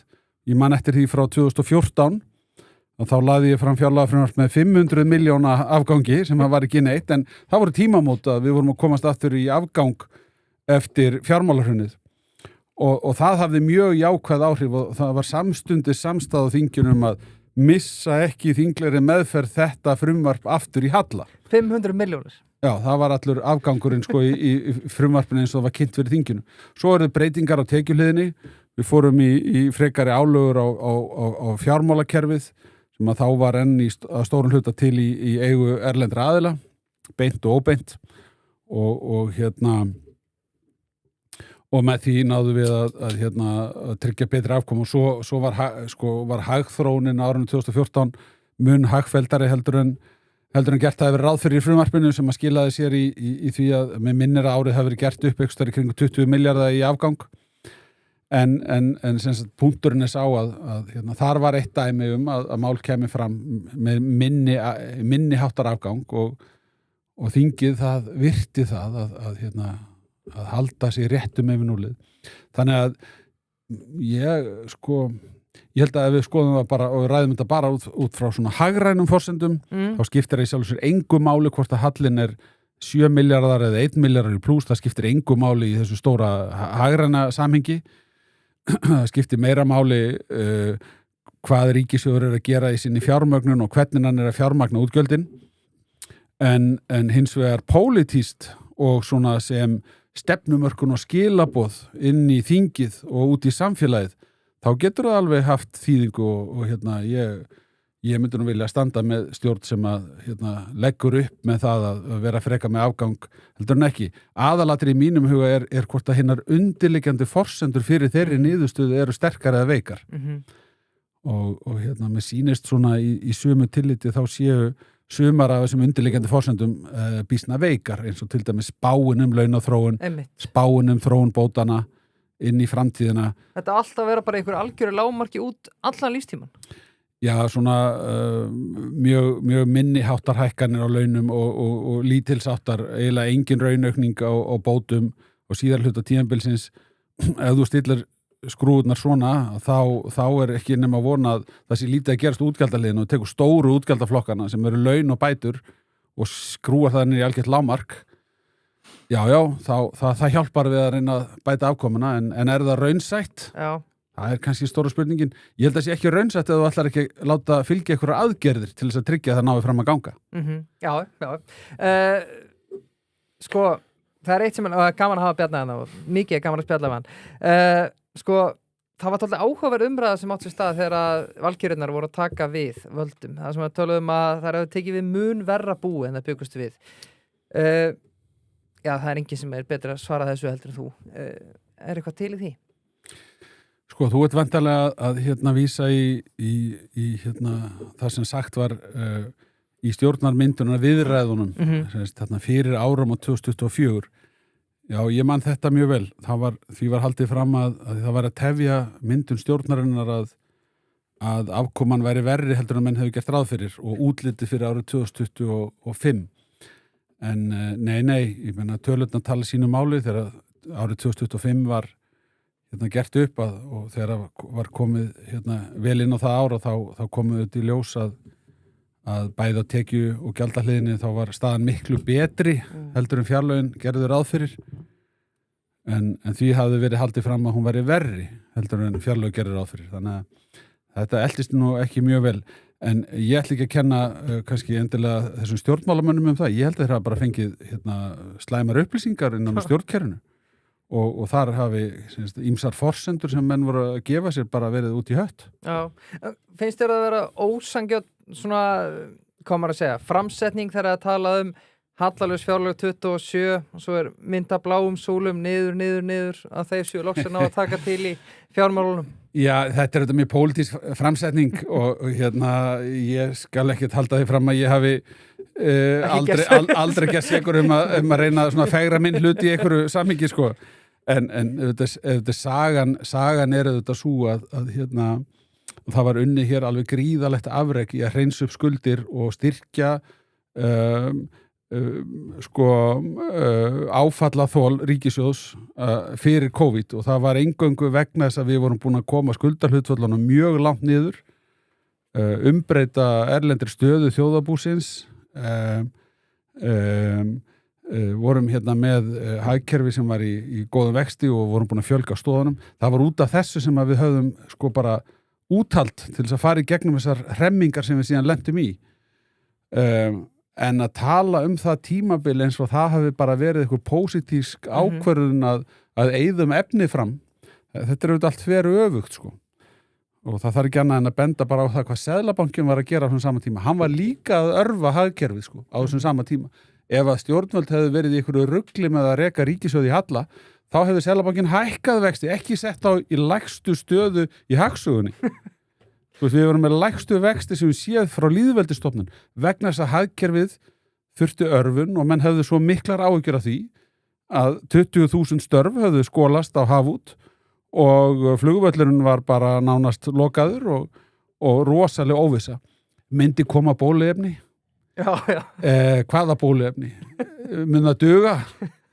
Dugar það gegn veirunni sem við þekkjum núna en að næsta afbrigði? Verður þá komið annað bóluefni? Hverja vera aukaverkanir af því? Hversu margar uppfæslur þarf að því bóluefni? Hversu margar aukasprautur þarf að taka? Þú veist, endalausar svona spurningar. Við höfum ekki hugmyndum hvort að það kemur alvöru lyf og það voru unnin kraftaverk í lyfjageiranum við að þróa lyf á skömmum tíma fyrir svona mikla útbreiðslu. Þannig að við vorum í algjöru myrkri með það hversu lengi ástandi myndi vara. Og það má eflaust segja að vonandi draga menn lærdóma þar sem að var gengið og langt í sóttvarnar aðgerðum og með verða á einhverjum tímapunkti að ræða þetta af svona bara án þess að vera fell eitthvað að dóma neinstaðar sko bara þú veist að rýna þetta til gagns til framtíðar en í efnahagslega samhenginu þá það auðvitað mjög ósanngjarnt að draga upp einhverjar hallasúlur á opinberum fjármálum eða ríkisfjármálum á þessu tímabili og skauta bara yfir það að við vorum að fara þannig í gegnum sko hrikalegt samdráttarskeið og heimsfaraldur og síðan aðrar hremmingar í kjölfarið. Það var bara það var ástæðan fyrir þessu og svo mætti kannski bæta við að þegar við vorum að takast á það hvað þetta að gera á þeim tíma þá var nú kannski svona frekar að aðri vildu gera meira heldur en að við vorum að boða sko. Já. En ég sagði það áðan, kannski gerðum við full mikið ég veit ekki en eftir allt þetta ríkissjóður að komast aftur í jafnvægi þá eru skuldahlutföllin ennþá bara heilbrigð jafnvel eftir uppgjörað á ÍL-sjóði og allt það þá er skuldahlutföll ríkissjóðs bara ágæti í alþjóðlegum samanburði en við erum með vandamál hvað varðar launaþróun í landinu og við verðum að gera betur við að draga úr ofhitnun hagkerfisins og við getum gripið til aðgerða ef við stöndum sameiginlega að því til þess að fá hér skilyrði fyrir vaxtalækkunum. Og en? Orka náttúrunnar. Já, ef þú ert að fara að ferðast landið þá væri mögulega þjóðráð á þjóðveginum að sækja ON-appið. Já, hvernig væri það? Bara til þess að sjá hvar hleðslustöðunar eru allar staðsettar. Þá sér þetta alltaf einu stað og getur þá skipulagt stoppin út frá því. ON eru þetta búin að sjá fyrir þessi eins og öðru. Jú, heldur betur. Gíkó, þú ert nú svolítið á, já, ég hef ekki að segja að þú sért á eftirspurnarhliðinni þar. Ég er með 10 þumalböta. Já.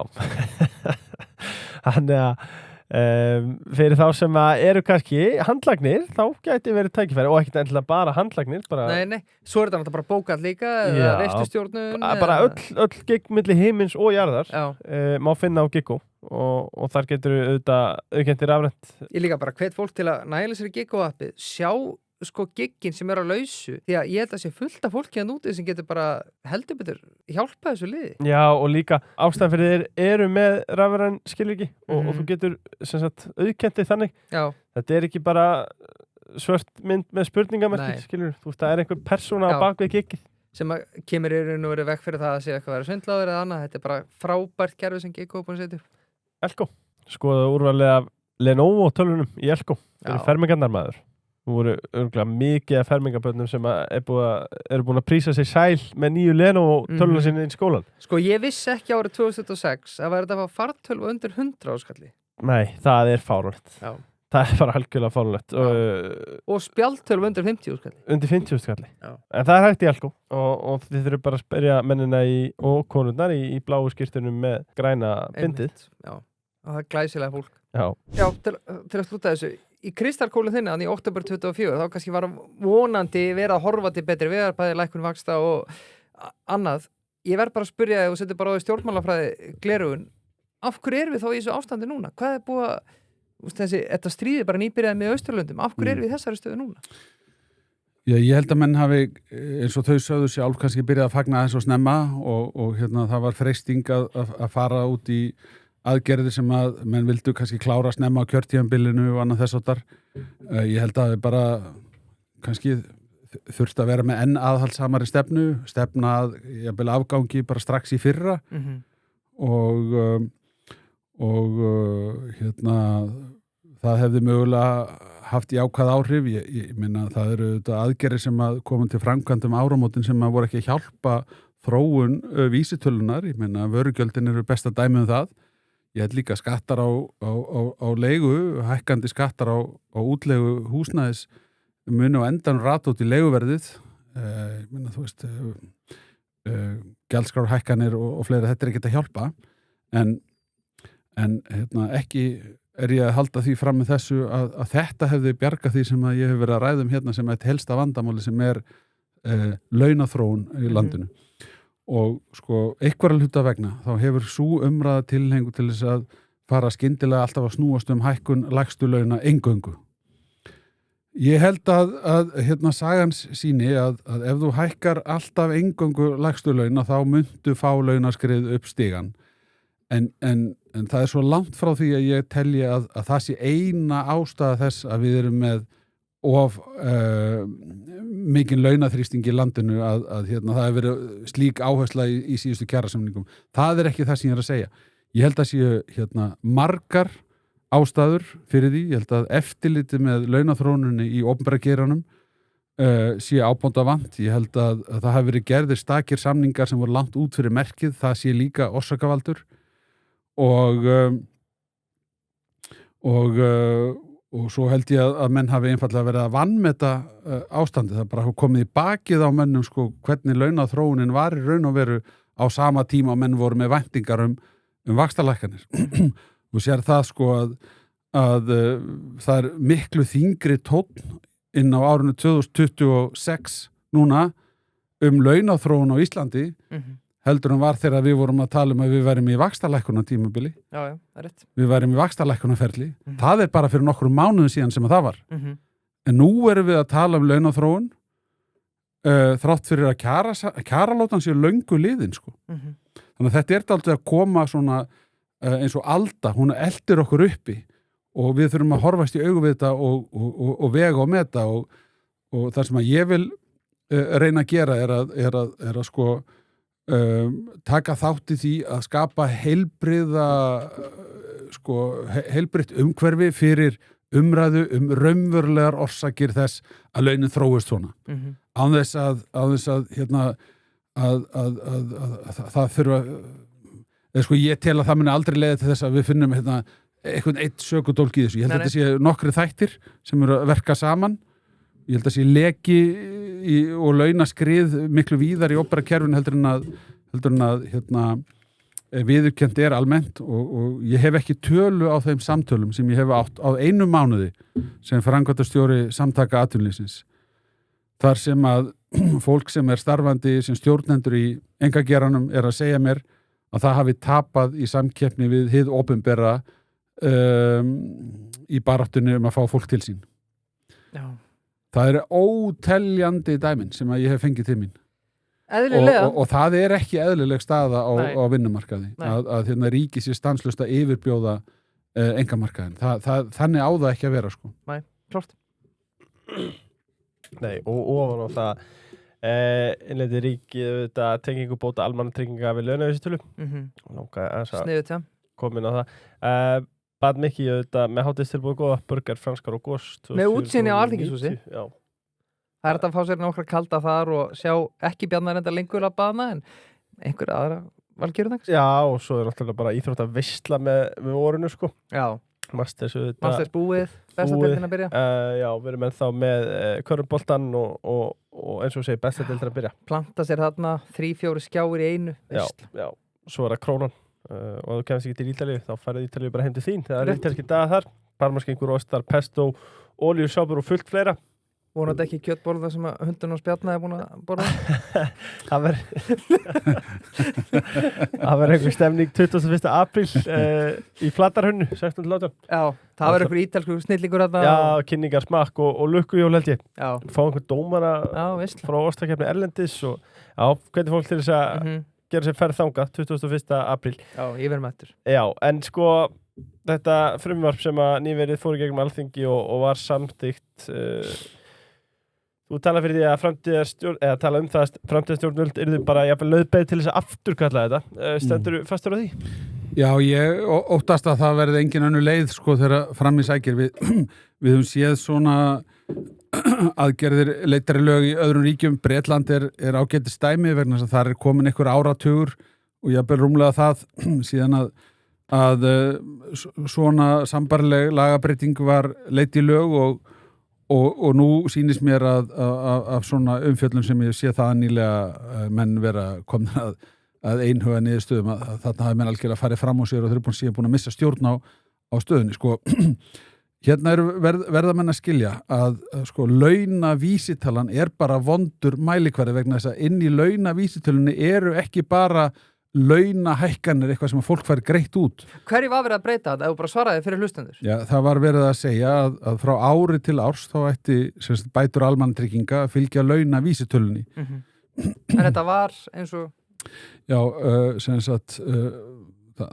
viðmiðið eins og það var í lögunum þá gaf það ákveðið svigrúm fyrir stjórnvöld sem að því að viðmiðið talaði almennar umsamdar launahækkanir og hafði verið túlkað þannig að það sem að samið hafði verið sem í kjarasamningum sem breytingar á reglum launum, það ætti að vera svona ákveðin kjölfesta og það hefur valdið því yfir tíma að það getur gerst að umsamdar breytingar á launum það verða eitthvað aðeins úr takt við launavísitöluna vegna sem hún að mæla aðeins aðra stærðir og eins og ég var að reyna að koma inn á áðan að þá getur launavísitalan hækkað án þess að launafólk sé að fá meira greitt. Það getur til dæmis gerst með því að vinnutíminn styttist. Ef að vinnutíminn styttist að þá samkvæmt þessar reglu þá hækka bætur. Já. Og það getur síðan aftur leitt til þess að bætur elta upp í lægstu laun mjög hratt og það getur orðið ákveðið misgengi. Það er líka, finnst mér alvarlegt í þessu máli að það koma dálítið svona óskýr svör við meðhöndlun málsins á þinginu hvernig nákvæmlega þetta verður framkvæmt. Okay. Lagatextin verðist vera alveg skýr og skapa rétt sem að menn eigi að geta staðið á sem þá gengur út á það að það sé komið lögbundin réttur til þess að fá greiddar bætur sem að fylgja launavísitölu en síðan eru dæmi það að menn hafi í umræðinni látið í það skína að þrátt fyrir lagatextana þá muni þingið alltaf bara geta ákveðið fjárheimildir og verið með stýringu á útgjöldunum í gegnum það. Þetta held ég að sé fyrsta lagi mjög óraunsætt og ég held að þetta standist heldur ekki lög og það athugasemdir sem umboðsmaður Alþingis hefur verið með í fortíðinni. Þegar þetta var síðast skoðað af umboðsmanni Alþingis að þá sagði hann að stjórnvöld hefðu þarna ákveðið svigrum á grundvelli orðalags í lögunum en núna er orðalagið orðið mjög skýrt og þá held ég að svigrumi sé farið. Já, sko talaður það upp á þáttar að það þyrfti að vera þetta, bara þannig að við klárum það þetta getur orðið sjálfstæður verðbólgu vaki bara út í það óendarlega. Já, ég veit ekki hvort að það er kannski að segja alveg út í það óendarlega en þarna getum við séð sko stjórnlausan útgjaldavöxt, það sem stjórnmálamenn sem bera ábyrgð á ríkisfjármálunum ekki lengur að taka ákvörðun, heldur það var bara einhvern tíma fyrir löngu síðan ákveð að fylgja vísitölu sem að hefur síðan þróast með einhverjum hætti sem að menn mistu stjórn á og þá verða bara allir bótaflokkar að fylgja því. Þetta er ekki til fyrirmyndar og mjög á skjön við þá stefnumörkun hjá sömu ríkisstjórn sem að tala fyrir útgjaldareglu sko. Já, og með einhverja svaka atvinnustefnu og annað, sko þú veist að tala þínir þegar eru í keppni við sko hið opinbera, en þá veltir maður fyrir sér líka atvinnulífið líka í keppni við að fólk vilji raunverulega vera í vinnu. Já, við verum að hugsa hvatana. Já, það er alveg rétt og það er svona eitt af því sem hefur verið í umræðu sko þessar síðustu lagabreitingar sem voru gerðar á örorkubótakerfinu að þar kunni mögulega að hafa verið gengið of langt í einhverjum tilvikum. Við þurfum að það þarf kannski aðeins að meta það. Ég er ekki alveg nógu vel lesin í öllum þeim tilvikum en vonandi verður þá bara hægt að sníða þá agnúa af kerfinu sem að ég held að hafi að mörgu öðru leiti verið bara mjög góð breyting á örorkubótakerfinu. Þessi sem að tók gildi á síðast ári haustið. En síðan hefur líka verið í gangi annað samtal örorkubótasjóð sem að myndi þá taka alla örorku á vinnumarkaði saman í eitt stóran sjóð og menn myndu þar með hætta að vera meðhöndla inn í lífeyrissjóðunum örorku með örorkubætur og það hefur reynst lífeyriskerfinu nokkuð þungbyrði vegna þess að örorkubyrðin er svo misjöfn milli starfstétta og þar með inn í hinnum ólíku lífeyrissjóðum mjög misjöfn byrði af örorkutryggingunni sem þar er. Með því að taka þetta hlutverk yfir af nýjum örorkubótasjóði og fá þangað líka það hlutverk sem hefur verið rætt af almannatryggingum fyrir fólk á vinnumarkaðsaldri og á vinnumarkaði, að þá væri hægt að einfalda kerfið mjög mikið og auka sanngirni, myndi ég telja. En þetta er verkefni sem er svona bara á vinnslustigi. Hagfræðingarnir Gylfi Zoëga og Axel Hall sögðu þetta geti raðað sér í hóp stærstu hagstjórnarmistaka síðustu áratuga. Guðrún Hafsteinsdóttir sagði af mörgum vondum málum sem þessi ríkisstjórn hefur komið með, þá var þetta að versta. Ok, við tökum bara Gylfa og Axel. Ertu sammála þeim? Já, ég held að þetta hafi verið mikil mistök.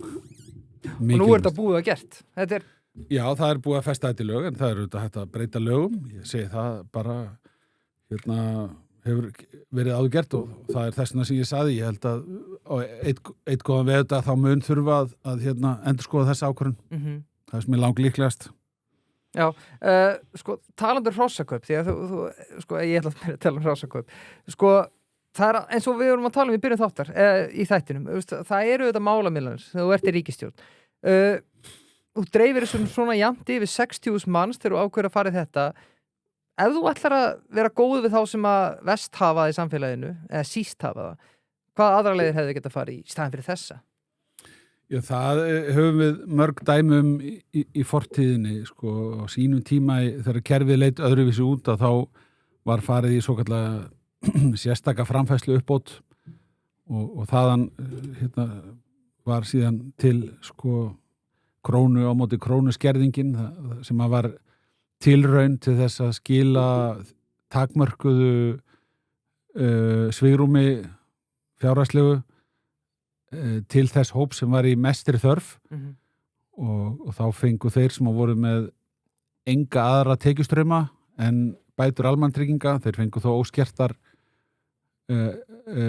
óskerta framfærslu uppbót sérstaka og svo skertist þetta eftir því sem að fólk hafði aðra tekjur. Þannig var hægt með svona með því að afmarka útgjöldin. Það var alltaf að stýra þeim þarna í þennan hóp. Þetta var svona dæmi aðgerð sem einu sinni var farið í. Hún varð óvinsæl út af þessum grimmu skerðingum.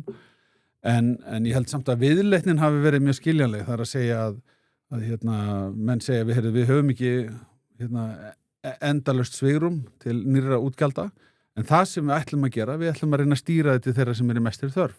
Þannig að því leiturinn til var þetta skiljanlega aðgerð þó að jaðar áhrifin af nýjum tekjum geti síðan orðið mjög ósanngjörn þegar skerðingarnir er svona grimmar.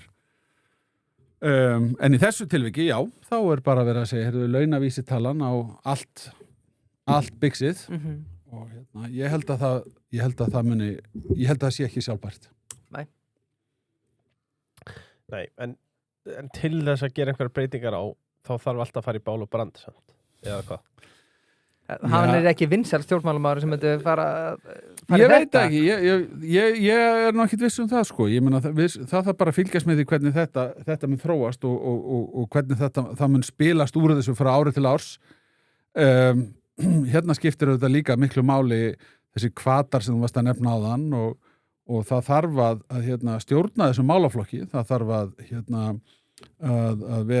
sinna þessum atriðum eins og snemmtækri íhlutun og reyna með öllum tiltækum ráðum að forða því að fólk sem að hefði geta náð sér aftur á strik eftir slys eða veikindi eða einhverju tægi hefur dott út af vinnumarkaði tímabundið að það fólk finni fyrir stuðningi og nái sér aftur á strik og komist aftur út af vinnumarkaðin vegna þess að þegar að okkur sem samfélagi mistekst að tryggja það þá sína dæmin að það fólk ratar inn í örorkukerfin og oft líklegt til þess að vera þar til lengri tíma.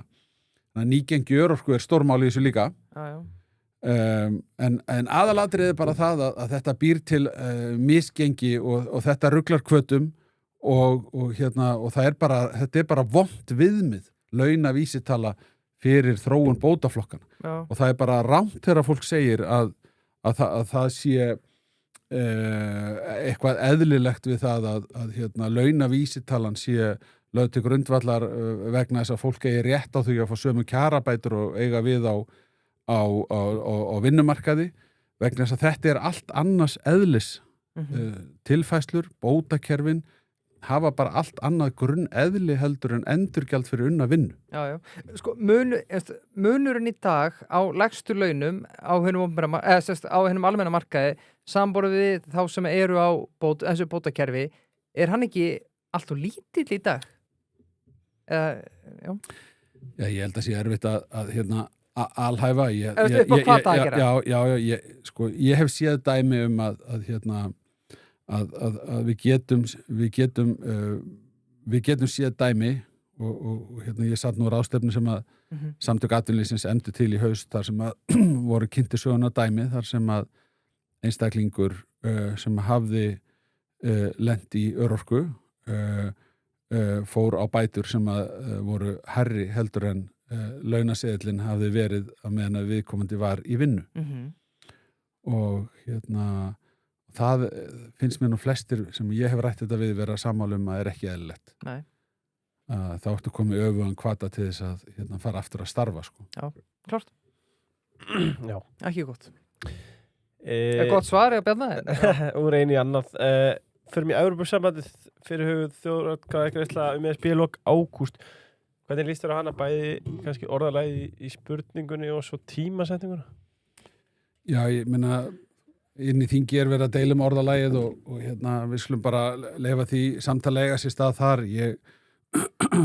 Ég leit alltaf þannig á að ríkisstjórnin sem að ég satt í hefði stöðvað viðræðnar og gert Evrópusambandinu skýrt að við værum hætt í þessum viðræðum. Það var ekki settar í kælin heldur, við varum búin að slíta. Við leistum upp samninganefndir og annað þess áttar. En ég veit ekki Er einhver betur til þess fallin að meta það en þú? Nei, ég veit bara ekki hverju það skilar í sjálfu sér sko að vera að rifja það allt saman upp á þessum tímapunkti nema fyrir þessa fyrir orðalag spurningarinnar auðvitað, þá hefur þetta þýðingu og landskjörstjórn er núna búin að koma því á dagskrá og ég svo sem ætla bara að leyfa því samtala eiga sér staðinn í þingi. Sko Samtök atvinnulífsins, þar sem ég er núna að starfa, við höfum ekki gefið út einhverja sérstaka Evrópulínu og erum ekki með vinnu í gangi til þess að berjast fyrir einhverju niðurstöðu í þessari atkvæðagreiðslu. Við höfum hins vegar greint frá því að þegar að gerðar hafa verið kannanir hjá félagsmönnum að þá hefur andstaðan verið meiri heldur en stuðningur við Evrópusambands aðild og andstaðan hefur verið vaxandi. Við erum með könnun frá 2025 og aðra frá 2023 og það sést mælanlegu munur á þessum tveimur könnunum sem að síðan mér sýnist að það sé svona ákveðin samhljómur með þessum könnun sem ég er að vísa til eða könnunum og því sem að Samtök iðnaðarins hafa verið að mæla hjá sér. Þannig að þegar þú spyrir svona sko hvernig mér líst mér á þetta, ég hef svo sem skoðun á því hvar Ísland á heima í þessu samhengi. Jú. En ég líka virði umboð ríkisstjórnarina til þess að setja mál á dagskrá. Það er síðan alltaf þeirra að meta hvort að það sé skynsamlegt. sem að við svona höfum almennt verið sammála í umræðu þessi mál er að hérna, það sé ekki gott að setja á dagskrá mál sem að kljúfa þjóðina. Mér sýnist því miður að þetta mál sé að gera það dálítið og hérna því leitunum til þá fer þetta svona gegn þeirri umræðu en síðan er spurning hvernig svona pólitískt spilast úr þessu. Það er nú oft sagt sko að sá sem ræður því sem að raunverulega er kosið hann vinnur kosninguna. Mér sýnist að ríkisstjórnin hafi viljað láta kjósa það hvort þú vildir ekki vita meira. Kíkja í pakkan. Já, það er það sem að mér svona sýnst að ríkisstjórnin hafi viljað láta kjósum. Já. En eins og umræðan hefur þróast að þá er meira verið að ræða viltu gangi í Evrópusambandið ekki og nú eru margar vikur eftir og einhverjir mánuðir kannski og það margt eftir að gerast án vafa varðandi það sem að kemur upp á í hérna aðdraganda þessara kosninga þessara þjóðaratkvæðagreiðslu og reynslan segir mér að sá sem ræður því hvað er í huga kjósenda þegar þeir ganga inn í kjörklefan og kasta sínu atkvæði. Það er hérna leiðandi síðan útkomuna. Finnst þér þetta að vera, það er mikið gagnrýnt framsetningun að tala um að þetta hefði bara átt að vera ein þjóðaratkvæðagreiðsla, bara viltu gangi í Evrópusambandið já eða nei, en er þetta ekki betra að gera þetta svona eða?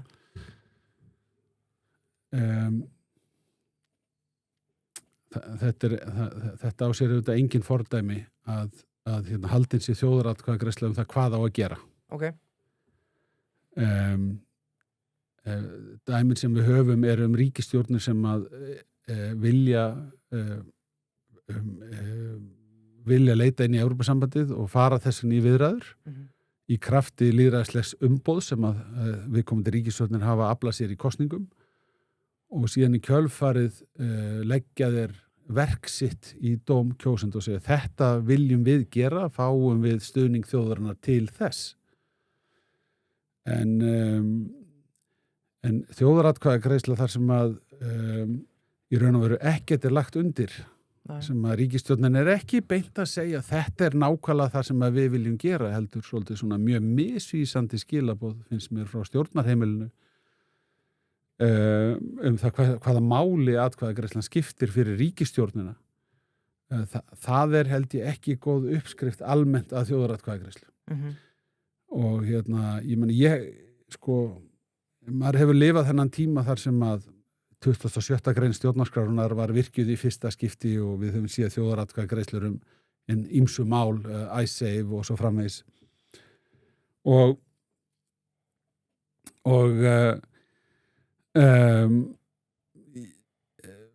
maður hefur kannski haft skoðun á þessu áður en að þetta tímabil hófst og áður en að við sáum hérna, fyrstu þjóðaratkvæðagreiðsluna 27. grein og það hefur svona mótast með manni ákveðin skoðun á þessu yfir þetta tímabil það var sá tími kom að ég hélt að við varum að fara bara út í mjög reglulegar þjóðaratkvæðagreiðslur og svo sá maður að það var nú kannski ekki alveg það sem var líklegt til þess að gerast og við vorum hérna með þjóðaratkvæðagreiðslum stjórnarskrá eins og þau munið sem að hérna var mjög sérstök og mér fannst ekki til fyrirmyndar þannig að svona yfir allt þetta tímabil þá hef ég svona dálítið herst í þeirri skoðun að þjóðaratkvæðagreiðslur ætti kannski fyrst og fremst að nota þegar að ríkisstjórnir vilja taka stórar stefnumarkandi ákvarðanir en telja að það sé lýðræðislega heilbrigðast að fá beint umboð til þeirrar sérstöku ákvarðanatöku og þá ertu til dæmis með mál eins og átti við í Bretlandi þegar að hérna Brexit atkvæðagreiðslan fór fram forsætisráðherra sagði af sér þegar hann tapaði þeirri þjóðaratkvæðagreiðslu hann var að leggja verk sitt í dóm þjóðarinnar hann sagði þetta er það sem ég vil gera ég hef lagt líf mitt og sál í þetta mál sem að ég mun ekki geta klárað án aðkomu þjóðarinnar og ég tek afleiðingunum. En þegar við erum komin út í nánast skoðanakönnun í gegnum þjóðaratkvæðagreiðslu, þá finnst mér við vera búin að þynna þetta allt saman mjög mikið út. Af því að ríkisstjórnir hafa vissulega ýmsar heimildir til þess að vinna að málum og gætu þess vegna bara sendt erindi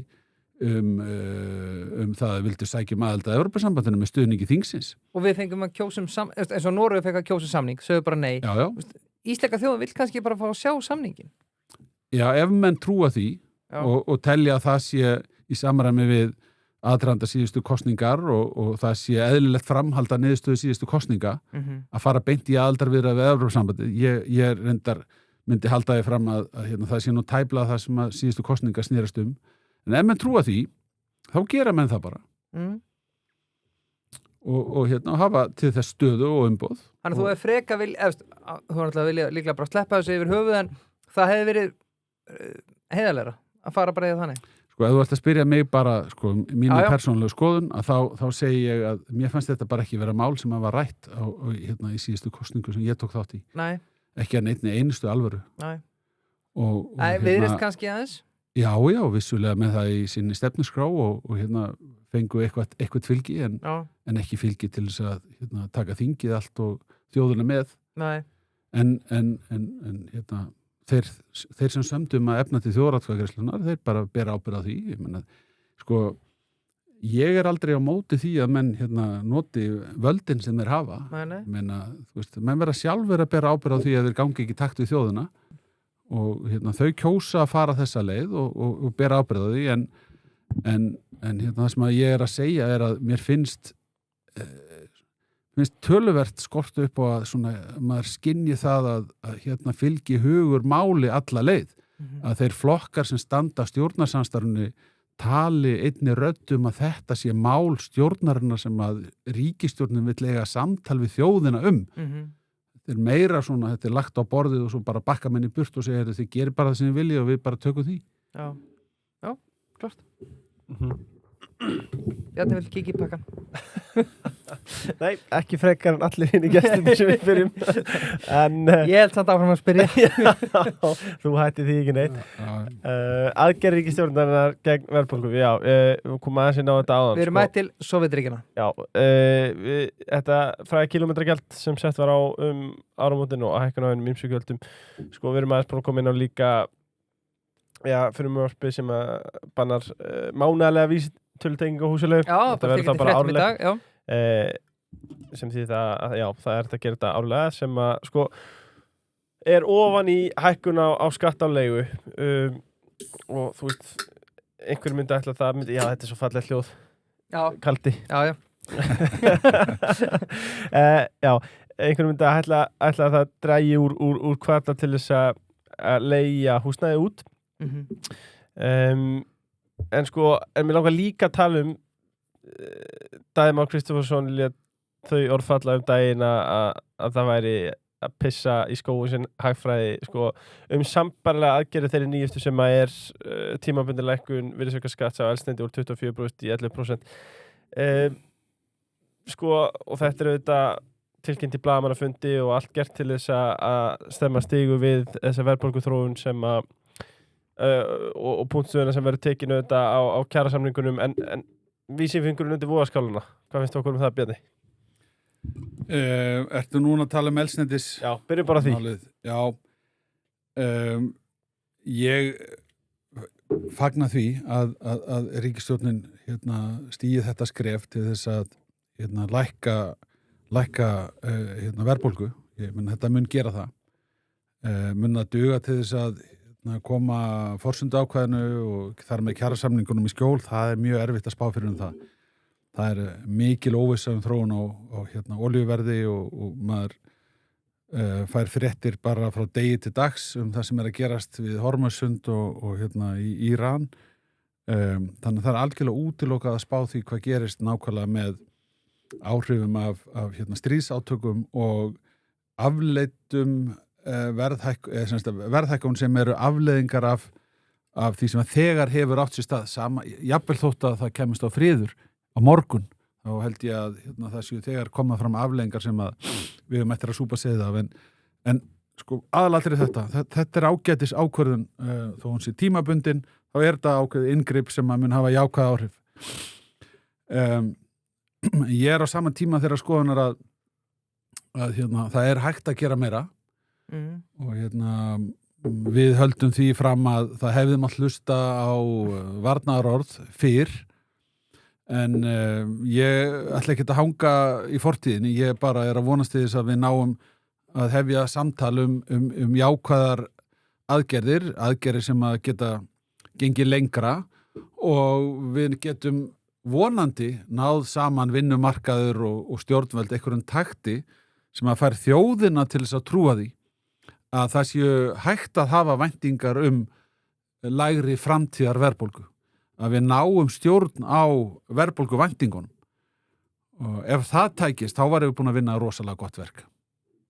Já, sko það er eitt sem að Kristrún hefur dóttir talað og bara ríkisstjórn almennt, það er að minnka vægi verðtryggingar og það hljómar bara mjög vel í eyrum mínum og örugglega allra landsmanna. Já. Erum við á einhverju leið að ná því eða? Já, það væri til dæmis ein afleiðing af því að við næðum verðbólgu væntingum til framtíðar niður. Þá myndi vægi verðtryggingar samstundis og samhliða minnka. Áráttan til þess að verðtryggja alla hluti myndi dvína eða vonandi hverfa og endanum snýst þetta sem sagt hverju þú gerir ráð fyrir í framtíðinni. Já. Menn að verja sig fyrir framtíðinni með verðtryggingunni.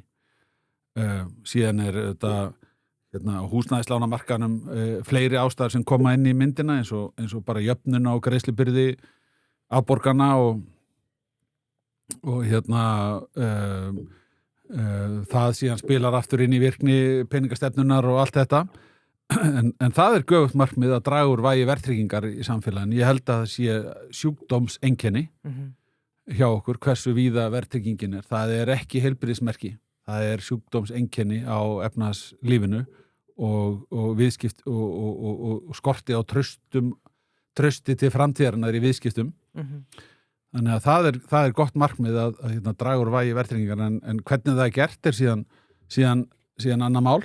Það er auðvitað stóra málið, útfærslan og ég satt lengi í ríkisstjórn og við ræddum verðtryggingu í ýmsu samhengi og viðriðum hugmyndir við þingið að þrengja skilyrði þess að vera með löng verðtryggð lán og sumt fjall í grýttan farveg og annað náðist fram en það náðist ekki neina grundvalla breytingar fyrir en við náðum verðbólgunni niður.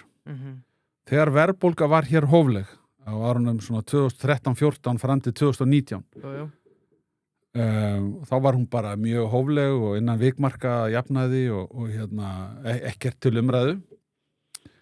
Þá skapaðist grundvöllur hér fyrir óverðtryggðar lántökur. Þá treysti fólk sér vegna þess að það við trúa framtíðinni að skulda óverðtryggt.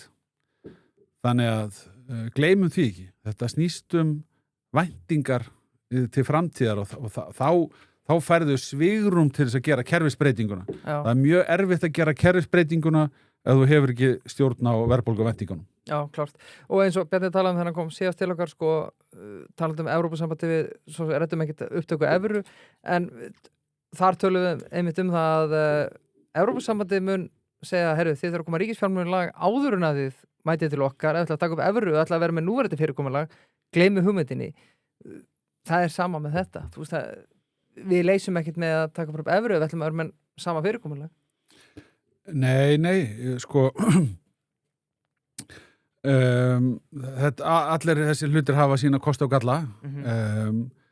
Ef menn gefa frá sér sjálfstæða peningastefnu þá eru menn búin að missa stjórntæki sem að verða ekki aftur tekin og þau stjórntæki eru hugsuð til þess að bregðast við sér íslenskum aðstæðum. Þegar að þau stjórntæki hafa verið lögð til hliðar og færð í raun og veru þá inn í Evrópska seðlabankann þá eru menn að taka ákveðna áhættu af því að staðan í íslensku hagkerfi geti haft hef verið í öfugum takti við það sem annars að gerast einn á efru svæðinu og það hefur afleiðingar. Það er afleiðingar að misgengi verður að öllum líkindum tekið út á vinnumarkanum í stað þess að það gerist í gegnum gjaldmiðilinn. Og þetta er auðvitað valkostur, ég meina sumar þjóðir hafa valið að fara þessa leið og það er út af fyrir sér rétt sem að margir segja að menn myndu eflaust læra það tiltölulega fljótt að það er ekki hægt að taka meira út en innistæði fyrir, það er ekki valkostur að fella gengið og byrja upp á nýtt eða fá bara verðbólguskot og byrja upp á nýtt, heldur mun að kosta mjög sársaukafullt tímabili gegnum atvinnuleysi að læra það og þú veist, þetta er hægt að gera en ég hef nú verið þeirra skoðunar að það sé mjög stórt skref fyrir hagkerfi eins og okkar sem að hefur sín sér einkenni að gefa frá sér peningastefnuna en aftur hjá samtökum atvinnulífsins eru skiptar skoðanir milli félaga, kannski dálítið atvinnugreina tengt en þetta er eitt af atriðunum sem ég held að meirihluti félagsmanna hafi svona dálítið látið ráða sinni afstöðu. Sumir telja ávinninga af því að taka upp annan gjaldmiðil en mjög margir eru þeirra skoðunar að spili líka svona fullveldismál inn í þar að segja að það sé á endanum alltaf best að ráða sem mestu þín mál í nær umhverfinu, þar að segja ekki vera með að deila ákvörðunartökuvaldi þá þætti sem að varða þitt samfélag að óþörfu. Ef þú kemst hjá því að gera það þá skaltu frekar halda völdunum hjá þér. Já. Ég held að svona hlutir hafi til dæmis ráðið talsverðu niðurstöðun í Noregi. Já, klárt. Svona til að slúta þessum umræðalið, sjáum nú bara 2 frumvörp bara í dag eða í gær, bæði með að þá að banna að vera með verðlagshækkanir yfir mánaðamót, semst það má vera einu svona ári en ekki frá mánuði til mánuði til að vera með eitthvað meiri fyrirsjáleika í leiguverði. Gott og vel, svo sáum við að ráðherra var heimild til að ákvarða hámarksverð á eldsneyti ef lækkun skila sér ekki svona miðstýring og fyrir það fólk sem að mögulega kaus ekki Sjálfstæðisflokkinn, kaus Viðreisn því heldur að fá okkur markasinnan, frjálslyndan hægri flokk þarna inn. Þessi 2 mál, þetta er nú miðstýring, gengur hún einhver tímann? Nei, þetta er auðvitað mál sem að ber með sér gríðilega svona stjórnlynda hugsun að Svo tala leigubremsu líka afsakið. Já, ef við byrjum bara á þessu með eldsneytisverðið að þá virðist sem útgangspunkturinn sé að sá að mönnum sé ekki treystandi. Það er ekki góð skilaboð frá stjórnvöldum. Ekki heldur frá stjórnvöldum sem að hafa kannski ekki gengið fram með nægilega góð fordæmi nýlega. Þá er ég aftur að vísa til dæmis í vörugjaldahækkanir sem að fóru inn í verðlag áramót og hérna hefur verið minnst á hækkun skatta á leigutekjur og svo erum við með krónutölugjaldahækkun 3,7% áramót og fleiri slík dæmi. Boðaðar álögur á fjármálafyrirtæki sem eru þegar meira skattlögð heldur en önnur fjármálafyrirtæki á evrópska efnahagssvæðinu. Þetta á endanum fer allt eitthvað þar út í verðlagið og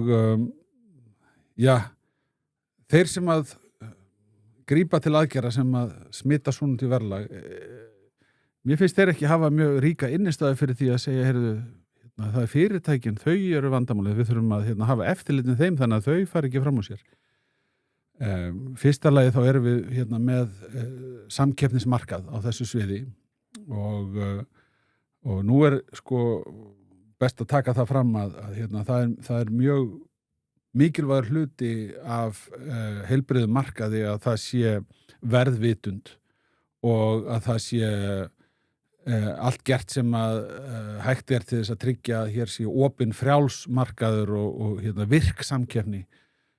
Mér hefur nú svona fundist að heilt yfir að þá sé svona talsverður slagur og töluvert örar breytingar á þessum eldsneytismarkaði og það er ágætt að muna sko þegar við horfum á lítraverðið á dælunni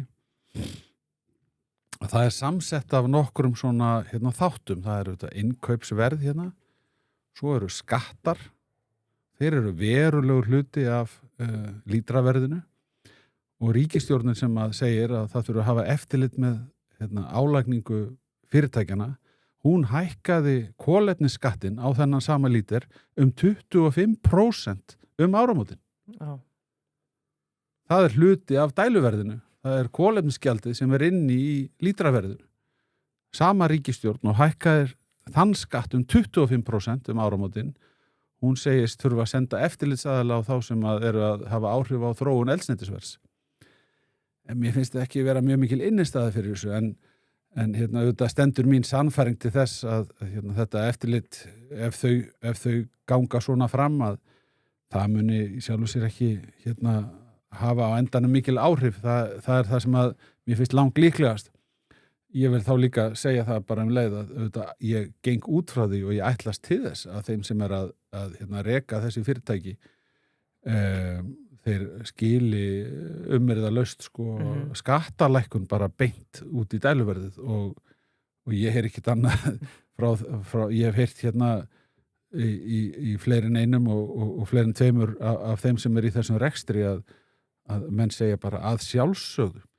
Ég finn fyrir því að það er eitthvað vantraust svona og sumir eru að ala á einhverju vantraust í garð fyrirtæki sem starfa á fákeppnismarkaði en ég get allavega sagt að það er, ég fæ mjög skýran tón þegar þetta mál ber á góma og erum við að ræða það hvort það þurfi síðan að senda verðlagslögregluna eftir til þess að fylgjast með já, þá gera menn það en ég held að mun ekki miklu skila og mér finnst ekki gott þegar stjórnvöld er að ala á vantrausti í garð atvinnurekstrar. En að setja á hámarksverð eldsneytis? Já, það er auðvitað enn meira stjórnlendi og auðvitað er það kynnt þannig að þetta muni menn ekki gera nema þeir sjáu merki að menn séu að auka álagningu sína og svona, en þetta er bara svo ríkt inngrip inn í markaðslögmálin að við erum komin út í einhverja ógöngur þegar við farum að tala um svona hluti og kannski líka beina sjónum frá geturleysi til þess að hafa stjórn á öðrum hlutum. Já, raunverulega vandamáli. Já. Klart. Mjög gott. Síðast til eru við riddara. Þetta í riddaraspurningarnar, þá langaði mig að taka örsnögt. Það var auðvitaðst að kenna Bjarna gengi Sjálfstæðisflokksins á sínum tíma. Erfitt í dag. Nú 1,5 ári seinna mælist flokkurinn með 16% fylgi sem er munlægra en þegar að þú kvattir. Einföld spurning, varst þú svo ekkert vandamálið eftir allt saman?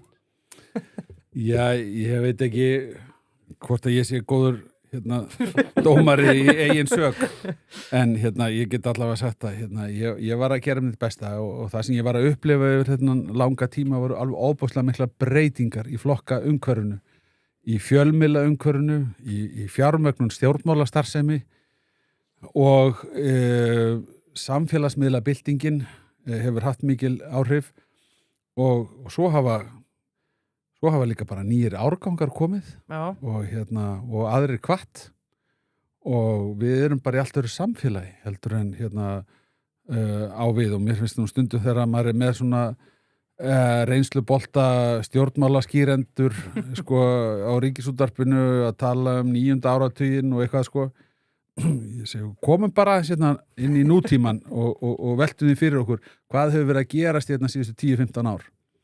Samfylkingin er þurrkaðist út af þingi og er núna leiðandi ríkisstjórn og með mest fylgi flokka flokkar í stjórnarandstöðu og 2 flokkan í ríkisstjórn eru bara tiltölulega nýstofnaðir flokkar. Þetta er bara allt á fleygi ferð og mikilli hreyfingu og gengi ríkur upp og fellur hratt. Stjórnir byrja gjarnan með svona meðbyr og svo fjarar undan þeim og þetta eru öfgameiri breytingar heldur við áður séð, fylgir að dreifast meira og Sjálfstæðisflokkurinn er þátttakandi í þessari þróun allri og getur ekkert verið ónæmur fyrir þessu. Þetta er flokkur sem hefur verið með á síðastlinnum áratug frá 29 og niður í 19% fylgi og nú bara reynir á. Ég finn ekki annað heldur en að innviðirnir í flokknum eru sterkir, það er það er gríðarlega áskorun þegar hérna nýjir flokkar reyna að herja á okkar mið og segja, heyrðu, nei, við erum sko hinn sanni talsmaður þessara gilda sem áður var talað fyrir hjá Sjálfstæðisflokknum. Það er bara verið að keppa hérna hilli kjósenda og út af fyrir sig bara mjög heilbrigt. En ég hef alltaf verið þeirra skoðunar að hérna, möguleikarnir til þess að sækja fram og styrkja sig, þeir eru í raun og veru óendanlegir. Já. Ég meina, tökum bara þetta dæmi og því að það er hérna fyrir framan okkur. Það er ekkert mörg ár síðan að Samfylkingin átti engan þingmann á höfuborginni og einungis 3 hérna út á landi. Já. Nánast þurrkaðist út af Alþingi. Já.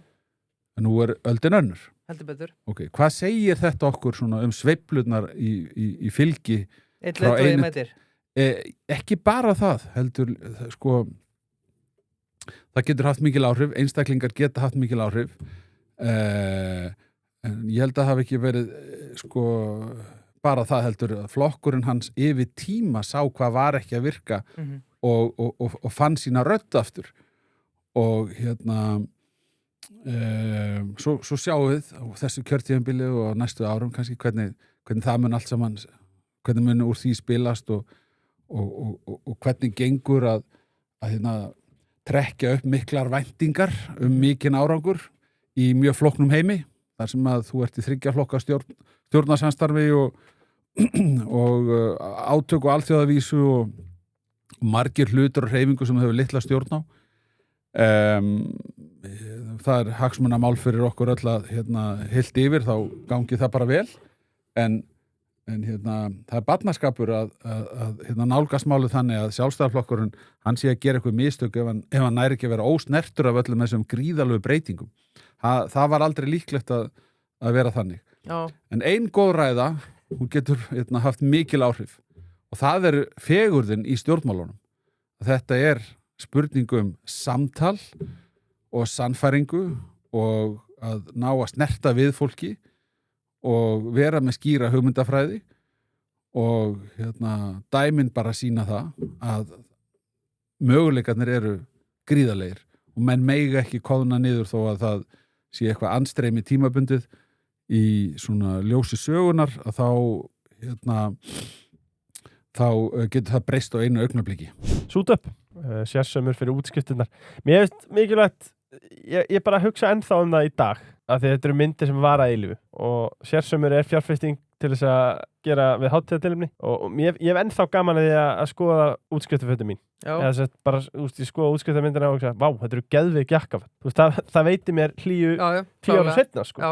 Þannig að þetta er fjárfesting sem þú ert að gera í sjálfu þér þarna, þegar þú útskrifast, hjá Sút upp og út ævina, sko. Já. Þú getur afskrifað þetta ansi mörgum árum, sko. Já, sammála því. Engin betur en Sút upp í þessu fyrir menntskælinga og HÍ-HN-nemendur. Það er bara Sút upp. Í stand.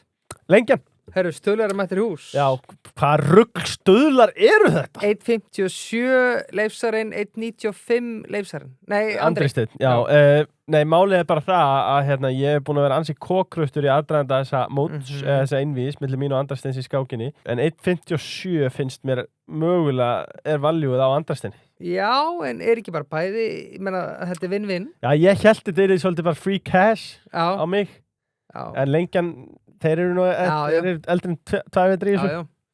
David Jones, supersúr ananastöðlunar, þær eru þetta að tröllríða landarum þessa myndir. Og svo Choco Dates döðlutamaður. Ekki það, döðlunar eru geðveikar, en Choco Dates það er í pappír, þannig að það er svona aðeins meira elegans. Já, ætlum við þá bara ekkert að tala mangoinn eða? Nei, heyrðu, tölum það. Þú veist, ætlum við ekkert að tala ginger lime mangoinn eða? Nei, tölum hann. Við getum líka alveg tala chili mangoinn, sko. En þú bara ræðið því, sko. Já. Við getum líka sleppti. Í besta hilluplásinu í Krónunni. Svo er að fröðmeri allir að drífa sér í skoðun. Ég fór í skoðun daginn á Dalveginum og mikið var það gaman og ég fekk heldur betur skoðun og gekk vel. Sko, við erum mikið með fótbolta líka og þar höfum við talað um að við þurfum að hætta að tala um þessa gullkynslóð. Við erum bara núna með þetta landslið í dag. Sko, ég veit hvað svarið þetta er, en það lítur að fyrir í taugarnar þegar þú varst formað Sjálfstæðisflokks sem öll þessi ára að tala um við eigum bara að vera 30, 40, 50% flokkur. Þú veist að þetta hefur verið erfitt að segja fólki bara, þetta er bara annað umhverfi núna. Já, sko, frá 2009 og áfram þá vorum við að mælast með 35% fylgi lengi og ég satt undir gagnrýni á landsfundir flokksins fyrir að vera bara með 36% í skoðanakönnunum en þetta eru bara svo miklir umbróta tímar að það er svona aðeins að ég sé með miklar vísindilega rannsóknir á bakvið það, þá er það mín tilfinning að við höfum sjaldan verið með jafn hátt hlutfall heildarfjölda kjósenda eða kjósenda basans sem er reiðubúið að skipta skoðun Já, á hreyfingu bara Já Þetta var ekki svona í gamla dag Það er mín tilfinning Já. að það sé óvenju hátt hlutfall kjósenda sem að er reiðubúið og lítur ekki á það sem eins og að skiptum trúabröðu eða annað þess áttar að kjósa einhvern annan flokk. Það er minni flokks hotlusta heldur en áður og það gengur yfir sviðið í heild sinni sko. Já, hvernig finnst þér Guðrún Hafsteinsdóttir og flokkurinn hafa staðið sig í stjórnarandstöðu hingað til? Mér finnst þau vera vaxandi. Vaxandi? Já. Ég finn alveg, ég skynja það að það er reynt að gera þeim erfitt fyrir en mér finnst þau vera að sækja sér veðrið. Já, miðflokkurinn og Sigmundur Davíð er að vaxa hratt hinn góðu félagi, getur þau hreinsað upp Sjálfstæðisflokkinn? Nei, það er ekkert að fara að gerast en þau verða að fá að taka sitt pláss bara og Er bara fínt að fá samkeppni að það eða? Sko við þetta fögnum því að það séu fleiri að tala fyrir borgarlegum gildum ég tala núna sem sjálfstæðismaður þá myndi ég segja sko við vörum fólk við eftirlíkingum en nei, ég meina það er fyrir bara flokksforustuna og þingflokkin að fást við það að það eru fleiri að reyna að höfða til þeirra gilda sem að við höfum sögulega tala fyrir og reyna að gera sjálfstæðisflokknum eitthvað erfitt fyrir þær sakir að hafa staðið að ríkisstjórn sem var ekki hugmyndafræðilega hrein. Mér finnst að vera dálítið ódýr málflutningur en kjósendur verða bara að dæma fyrir sig. Já, klárt. Lokaspurningin frá mér á hann hleypið leiði rittarspurningan, það loka leiðin.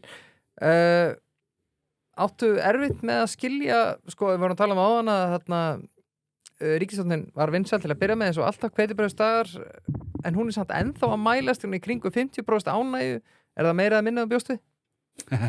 Ég veit það ekki, ég eftir því sem að árin liðu þá gerði ég alltaf minna og minna með skoðanakannanir af því að þær fara svo eftir einhverju stemmingu og sveiflum og oft eru þessi skoðanakannana fyrirtæki að efna til kannana þegar einhverjir miklir æsinga atburðir hafa átt sér stað og til þess að mæla einhverja stemmingu á slíkum tímapunkti og það verður bara hver að lesa í þessar kannanir fyrir sig. Það er eitthvað sem segir mér að þegar að svona á heildinni litið að þá verði þróunin svona í ætt við það sem að hefur átt við aðra ríkisstjórnir.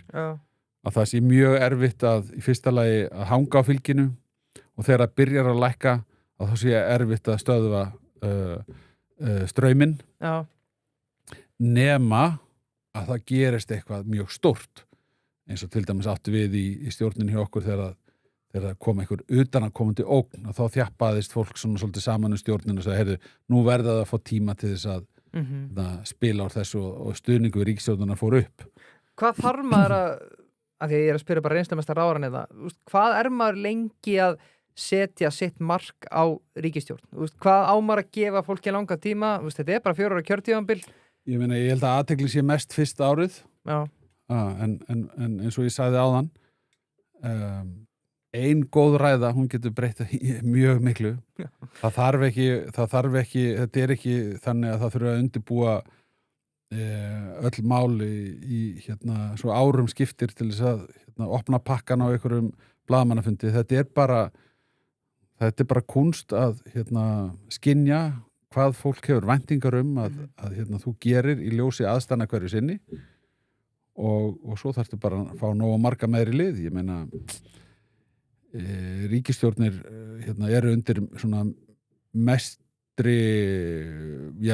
í kastljósinu fyrsta árið og eftir ár og þá fer fólk að segja svona nú er ég aðeins fann að kannast þetta fólk og það er aðeins farið að móta væntingarnar en það er eiga samt ennþá alltaf möguleika að koma óvart. Og og það eins með þessa ríkisstjórn eins og aðrar sem að voru á undan að þær sáu þetta ekki fyrir stríðsátöku í Íran Nei. en við erum samt að fást við það sko. Já. Það sá ekki fyrir allt það sem að forseti Bandaríkjanna hefur verið að hrista upp með og hræra í hlutum varðandi viðskiptasamninga og aðra slíka hluti, Grænlandsmálið og annað. Þetta þarf samt að taka til umfjöllunar og í það fer tími. Já. Og þannig að það er voðalega huggulegt þegar þú ert sko inn í ráðherrabústað eða kemur þér einhvers staðar fyrir og ert að dikta upp stjórnarsáttmála til þess að ákveða hvað ætlar að gera næstu 4 árin. Svo kemur bara lífið og tekur yfir sko.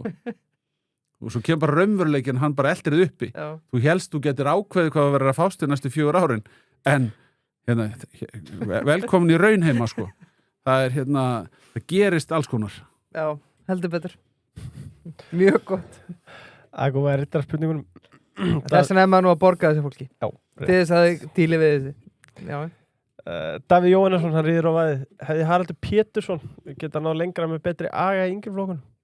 Hann skýtur hérna inn í Haraldur var legend í yngri flokkum Stjörnunar í fótboltanum. Ég veist að Er þetta spurningin í kvöld? Þessi dálítið snúið sko. Hefði hann geta náð meiri árangri? Var það spurningin? Það var spurningin, já. Já, það mér treyst til þess að leggja mat á margt. Ég ætla bara að segja ég efast að hann hefði getað gert meira. Grótart, ánægður með það. Svaraði nei. Já, svaraði fyrir nei. Ein nafnlaus við líka, samkvæmt smá Google það var BB forsætisráðherra þegar Solaris kom þessum palestínumönnum til Íslands. Fékk Bjarni viðvörun frá ísraelskum stjórnvöldum að þetta fólk væri með tengslið Hamas eins og Helgi Magnús og fleiri hafa í að. Við höfum ekki fengið neina slíkar viðvaranir en það átti við sko það átti við alla þá sem að utanríkisþjónustan hafði sem sagt vann að því að koma út af svæðinu að við fundum fyrir því að það fór í gegnum nálarauga. Það var verið að fylgjast með öllum þeim sem að fengi að fara út. Nákvæmlega hvaða fyrirkomulega átti við í þeim tilvikum sem að hérna er verið að vísa til sem að stjórnvöld höfðu enga beinja aðkoma að. Ég bara þori ekki að fullyrða neitt það sko. Og ég hef bara ekki upplýsingar það nákvæmlega hvers konar eftirlit var með því. En við erum auðvitað að tala svæði sem að var með sko lokuð landamæri. Og þarna er kannski verið að láta að því liggja að menn hafi geta keypt sig fram hjá ykkur eftirliti. Ég bara ætla ekki að fullyrða neitt það. Ég bara veit það ekki. Nei. En það er ljóst hins vegar að það var í gangi 2-falt kerfið þarna. Hvernig fannst þér vinnubrögð ríkisstjórnarinnar þegar þau ákvaða að beita kjarnorku ákvæðinu til að koma hækkun veiðigjaldana í gegn? Maður hefði viljað Bjarna þing þannig. Já. Ég tók nú þátt í málþófi á sínum tíma sem að ég held að þá hafi verið mesta málþóf þingsögunar. Hvað var það? Það var í einum fyrsta ISEF-málinu sko. Já. Sko þetta er flókið viðfangsefni sko, hvernig á að stjórna þinginu þegar að þessar aðstæður skapast og mér fannst aðdragandinn að þessu vera dálítið ég vil segja sko það var teiknað upp dálítið leikrit í kringum þetta. Já. Og láti í það skína þjóðarhagur væri hér undir og annað þess og síðan komið þessar ákvarðanir í kjölfarið.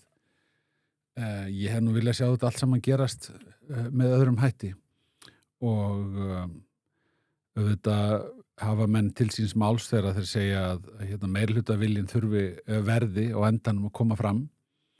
En ef við skoðum bara þingsöguna þá er líka alveg hægt að spyrja sko, kemur málið seint fram. Það látið ryðja öllu öðru til hliðar. til of mikils ætlast að önnur mál fái afgreiðslu á þessu tiltekna þingi og málið fái frekar umræðu að hausti enda áttu ekki að taka gildi alveg strax. Þetta alltaf matsatriði. Menn verða bara að bera ábyrgð á því sem að stjórna. Ég held að þegar öll að botni hvolft að þá hafi svona þjóðin frekar verið með ríkisstjórninni í þessu máli. En ef þú spyrð svona langtíma áhrifin fyrir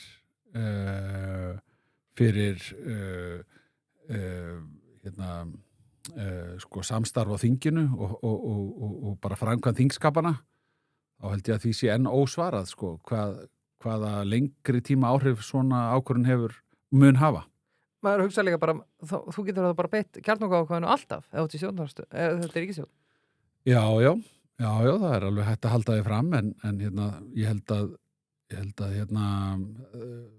við erum bara að sko móta þessa sögu og þessa venjur og hefður með svona ákvörðunum. Þannig að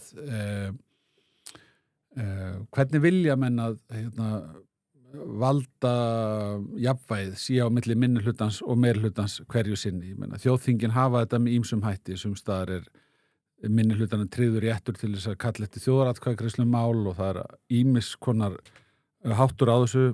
Það sem kannski slæmt við íslensku hefðirnar og venjuna og framkvæmd þingskapana að þetta geta orðið óvenjulöng málþóf sem að leggja þá kröfu á meirihlutan hverju sinni að koma tímanlega með mál og reyna að leita sátta. Og við eitthvað vestadæmið í vestrænum heimi? Nei, skoði bara Bandaríkjaþing, þar sem oft svo kallað deadlock, það bara stál í stál og það hefur nú verið töluvert mikið fjallað, hvort að það sé vegna þess að reglurnar sem að það voru smíðaðar séu gallaðar og mjög góðu fyrirlestur sem að hægt að nálgast það til dæmis frá Scalia sem að nú fallin frá fyrrverandi hæstaréttardómari þar sem að hann segir nei, þetta það sem að þeir sem að smíðuðu reglurnar gerðu ráð fyrir. Það að segja að ef að það væri naumt og naumur munur á milli fylkingana í þinginu og í senatinu og jafnvel ólík valdahlutföll á þessum tveimur stöðum, að þá kæmust menn ekkert áfram að leita málamiðlana. Það ekki merkjum að kerfið sé gallað. Heldur að það hafi verið gert ráð fyrir því að það veri eðlilegt, að það veri erfitt þá að kreista fram einhvern meirihluta með valdi. Það þyrfti að semja málin. Og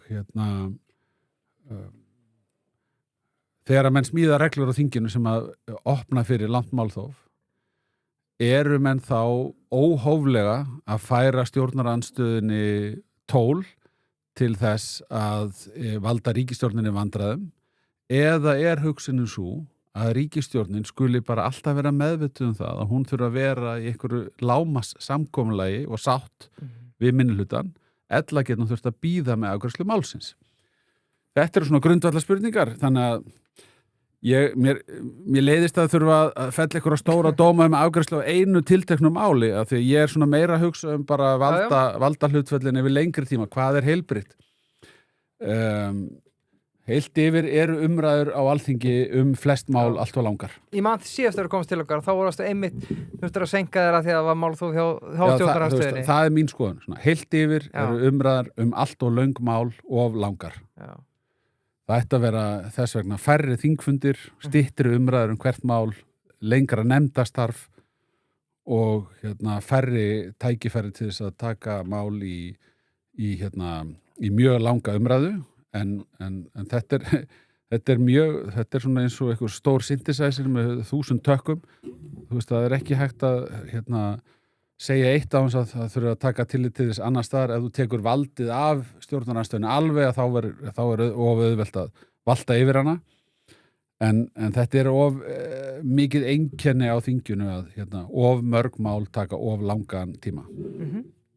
Já, það var rótara samlengingin. Hefur eitthvað verið að sústast í kringum það. Það synd þessu að sér en Já, hann. með syndisaserinn. Já, nei, þetta er bara svona eitthvað sem maður grípur stundum í. Já.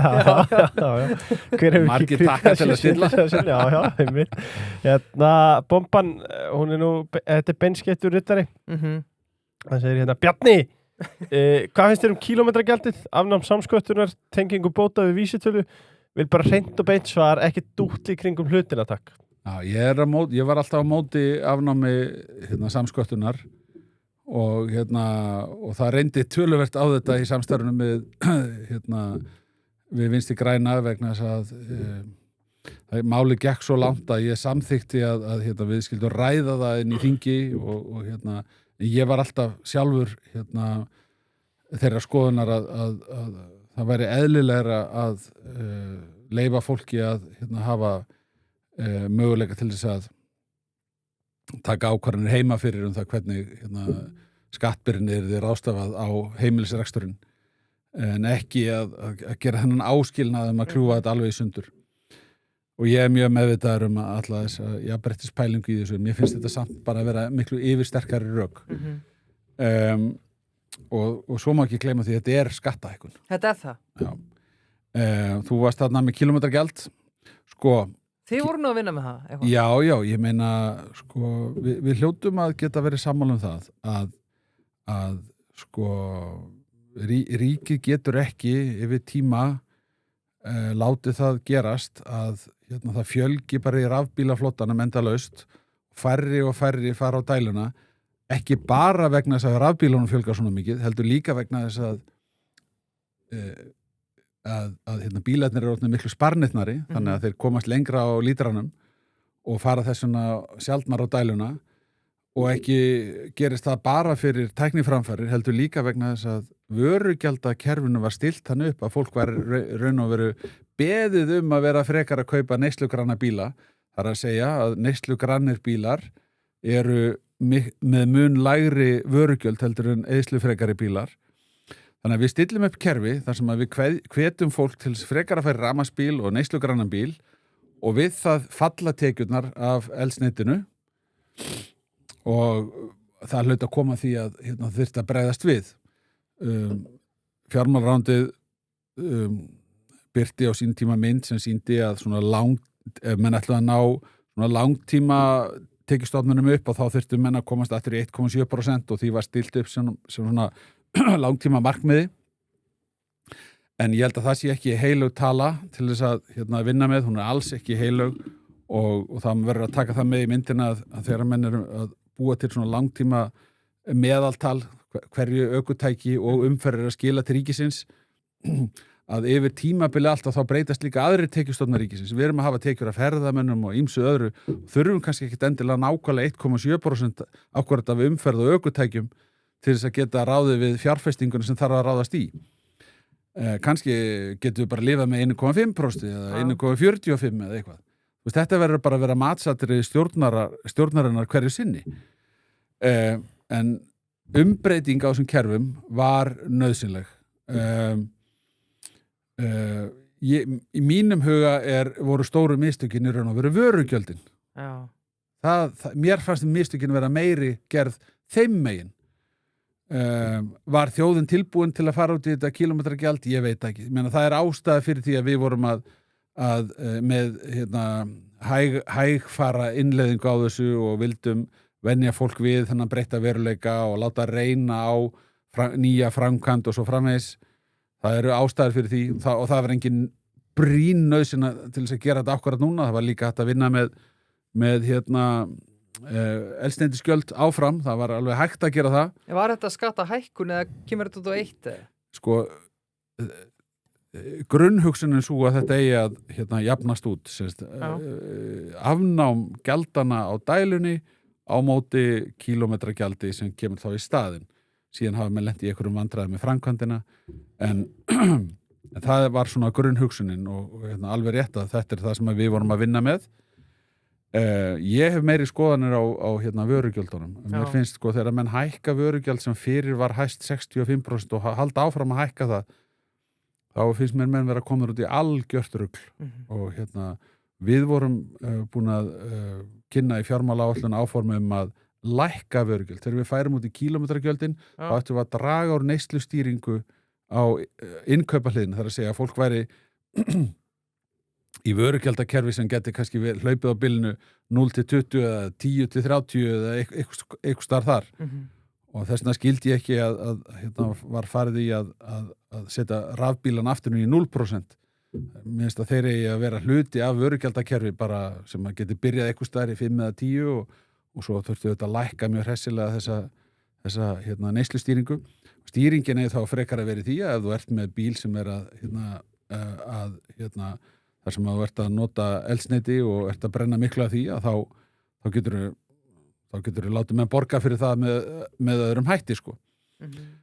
Getur ekki sko stilt innflutningstollunum eða vörugjöldunum sem sagt í botn og svo komið aftur og rukka grimmilega fyrir notkun á vegakerfinu.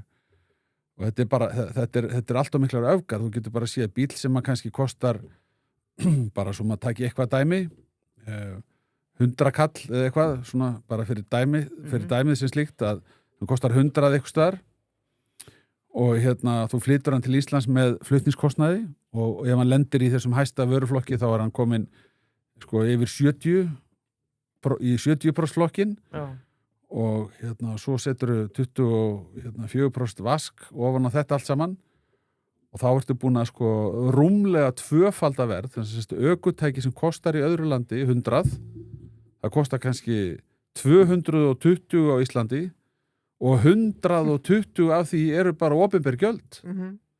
Sko hversu langt er hægt að ganga í opinberum álögum á eitt stykki bíl áður en að menn eru komnir út í eitthvað algjört rugl?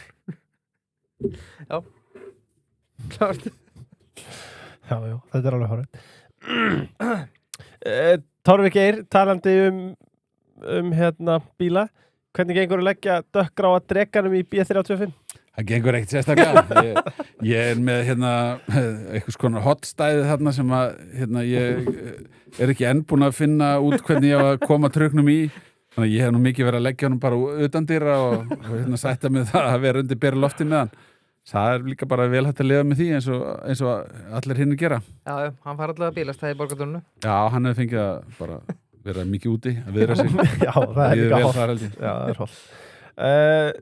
Sko, við erum hérna með nokkrar. Mér finnst þessi skemmtileg. Ástór Arnórsson spyr uppáhaldsbók og hvað er að lesa núna? Já, ég tók síðast Sapiens bókina aftur upp. Já, hún er nú engin smásmiði. Nei, þetta er mikil bók og ég hafði verið að glugga í hana og lesa hana sko fyrir nokkrum árum síðan og mér fannst ég aldrei almennilega hafa einhvern veginn náð utan þessa bók og ég tók hana þessan aftur núna fyrir örfáum vikum síðan og þetta er algjört meistarastykki og fær mann til þess að horfa bara á svo margt upp á nýtt og með nýjum hætti og það eru kaflar hann í þessari bók eins og til dæmis svona þessa landbúnaðarbyltingu og hversu gríðarlega mikil áhrif á mannlegt samfélag það hefur haft og líka bara svona grundvallar pælingar það hvað skilur mannin frá öðrum dýrum á jörðinni og hvað við getum verið gölluð og hvað svona trúabrögð og svona hugmyndafræði hefur haft mikil áhrif á það hvernig við hegðum okkur og hvað við erum að fást við að gera. Þetta er algjört meistarastykki. Þetta er svona það sem ég var síðast að fara í gegnum. Ég er líka alltaf að reyna að grípa í einhverjar bækur sem eru gefnar út hérna innanlands og hef gaman að því stundu tekið bara eitthvað held gamalt sem er löngu komið út sem var vinsæl jólabók fyrir mörgum árum og ég aldrei las og ég er ekkert að eldast í það að þurfa endilega að vera hvað ég segja að lesa það sem að síðast kom út. Nei, mjög gott. Já, mjög gott. Það vil svo skemmtilega til að Sapiens er líka uppáhaldsbók Ástórs sem að spyr. Jæja, það er ekkert annað. Þeir eru smekkmenn. Kamil spyr hjúts BB spurning saknar þess að vera ráðherra?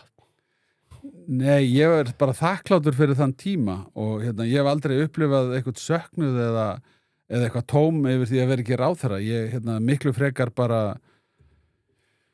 sko meðvitaður það að lífið allt svona byggt upp á einhverjum tímabilum og það nú bara einhvern veginn þannig maður breytir svolítið með aldrinum. Ég er búin að gangi í gegnum það að til dæmis pabbi dó fyrir ekkert mjög löngu síðan það og ég hef verið svolítið að skrifa minningagreinar í vetur af því að margir gamli kallar sem að maður var að rekast í lífinu með hafa verið að falla frá og þetta dálítið vekur mann svona aðeins til umhugsunar það að lífið ekkert endalaust og þegar maður fær sko langan tíma í stjórnmálum og ráðherra kannski í langan tíma þá var algjörlega fráleit hugsun að standa upp eftir allt það tímabil og hugsa ég hefði getið verið aðeins lengur sko.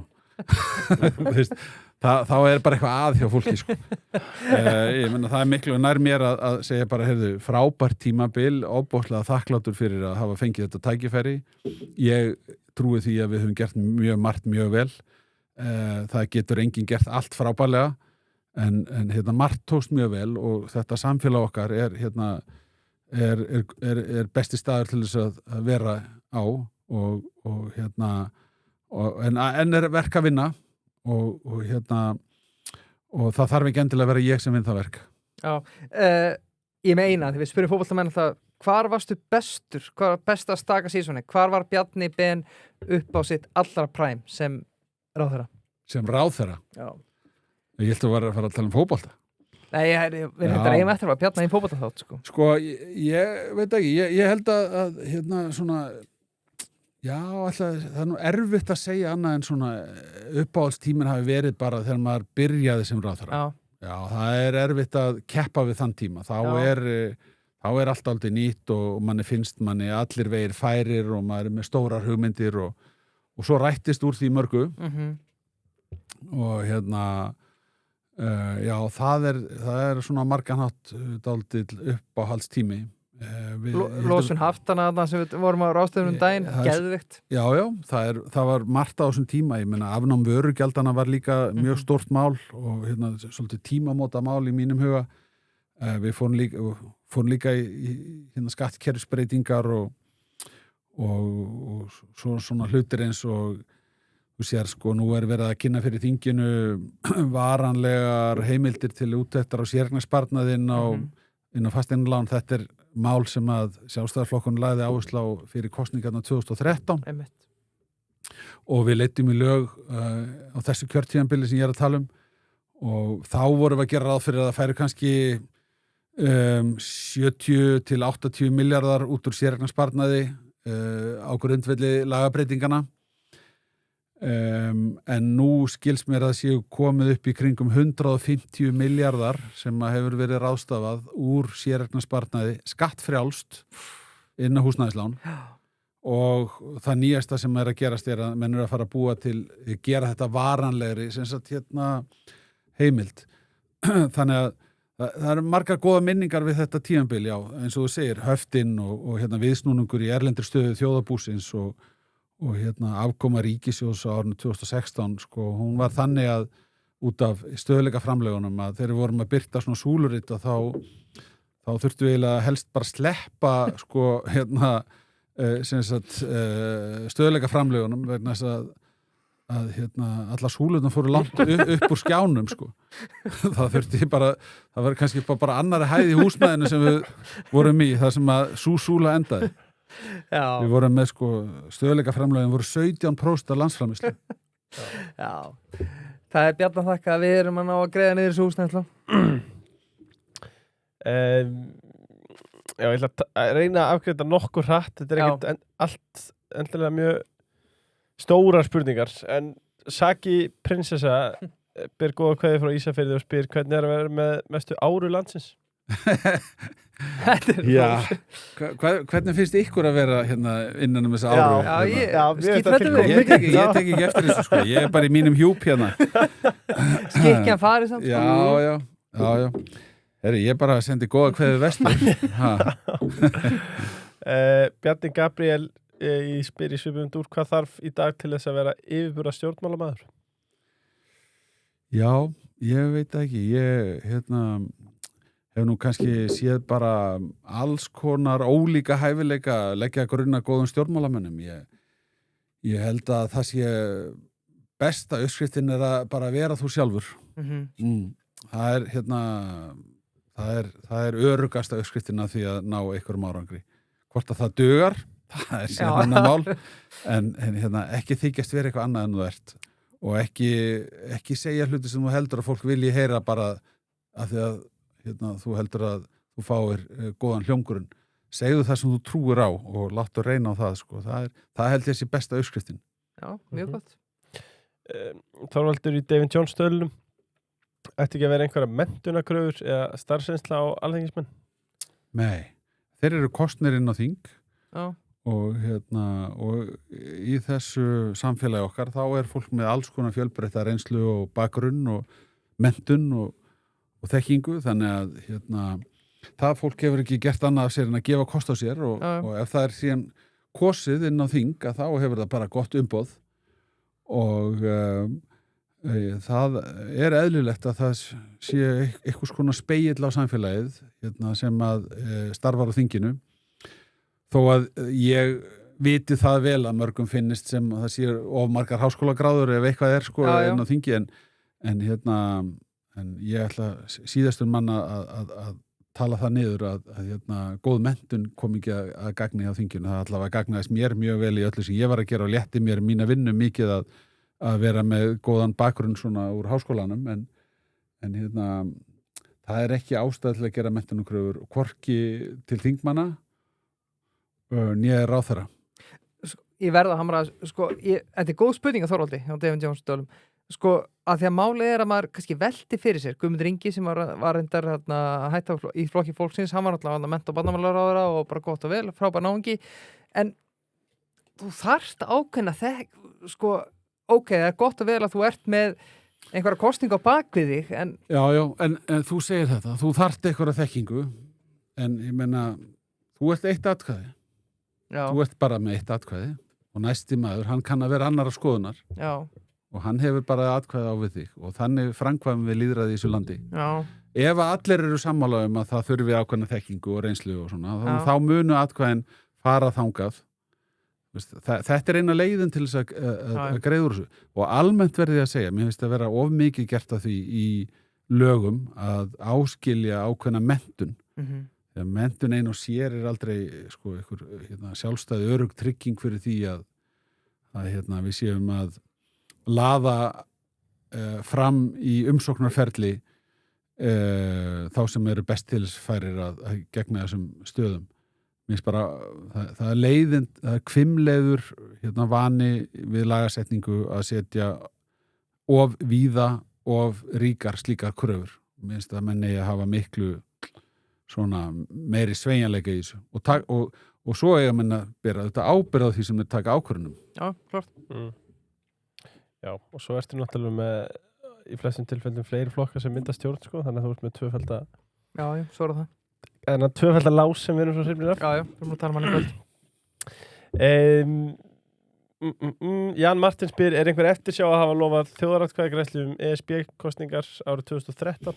Ég meina, já, heiðarlega svarið í þessu er bara, við vorum bara með dálítið svona snúna stöðu í fanginu og við ákveðum þarna á síðustu stundu fyrir kosningarnar að segja, við erum að meina að við teljum að þetta sé raunhaft að gera þetta.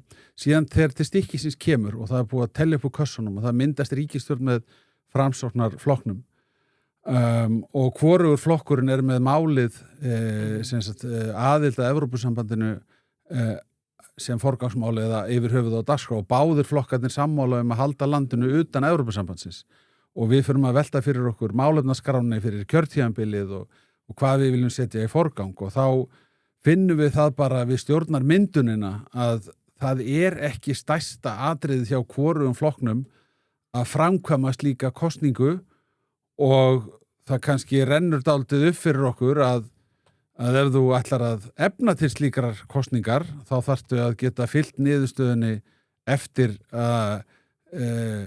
efnislega og þannig að ég kalla það pólitískan ómöguleika að segja sko, við erum ríkisstjórn sem að ætlum að bjóða upp á það að þið sendið okkur í Evrópuleiðangur sem við höfum enga trú á. Að við berum ábyrgð á Evrópuleiðangri sem að geti leitt til niðurstöðu aðildarsamning sem að við munum síðan mæla gegn. Og ég heyri aðeins endur óma af öllum þessum hugsunum sem að rifjast upp þegar að þú spyrða þessu í umræðinu núna þjóðaratkvæðagreiðsluna. Þegar að ég heyri einstakar á þeirra að segja ég mun að sjálfsögðu ekki kjósa með samningi sem að lítur svona út. Hvað eiginlega verið að segja? Að menn ætli að klára samning sem að geti mögulega litið svona út og fara svo heim og kjósa gegn honum. Ég held að menn séu komnir aðeins út úr sko, tengingu við það sem að raunverulega getur gerst. Já. Það er enginn að fara að handsala samning við ríkisstjórn sem ætlar ekki að styðja samningin, sko. Slíkur samningu verður aldrei gerður, sko. Já, en hefði það ekki bara verið best fyrir ykkur sjálfstæðismenn að klára þessa atkvæðagreiðslu og vonandi bara fá negið og þá er það bara búið. Já, sko, að við séum árið 2026 að ræða þetta er dálítið merkilegt vegna þess að eftir kosningarna 2013 þá er þessi ákvörðun tekin og hún er umdeild og ég skil það og ég er kannski frekar að spyrja mig hvort að við höfum gengið of langt í væntinga stjórnun með því að segjast geta gert þetta heldur en hefði ekki verið betra að klára þetta. Vegna þess að ég er enn þeirra skoðunar að það er öngstræti sem þú ert að koma þér út í ef þú efnir til kosninga sem að þjóðin var ekki að biðja ef þú horfir til stuðnings við Evrópusambands aðildina sem slíka sko. Já, svo sem ekki bara kjósum það samt sko en... Nei, en sko við fengum sterkt umboð tveir flokkar sem hvorugur er með það á dagskrá að gangi í Evrópusambandið. Má ég bara aðeins rifja upp sko. Ég kaus gegn því að samþykkja þingsályktunartillögu Jóhönnu stjórnarinnar. Ég kaus gegn því á Alþingi að umsóknin lögð fram. Ég lagði fram tillögu þá á þinginu að fyrst að þau ætluðu í þennan leiðangur þá skildu þau spyrja þjóðina fyrst að ríkisstjórnin vildi gera þetta, þá skildu þau fá skýrt beint umboð frá þjóðinni. Þau höfnuðu því. Höfðum við einhverja sérstaka skildu til þess að spyrja þjóðina þegar við vorum ekki að fara að hreyfa málið. Það er fyrst þegar þú ert að bjóðast til þess að fara að gera einhverja grundvallar breytingar á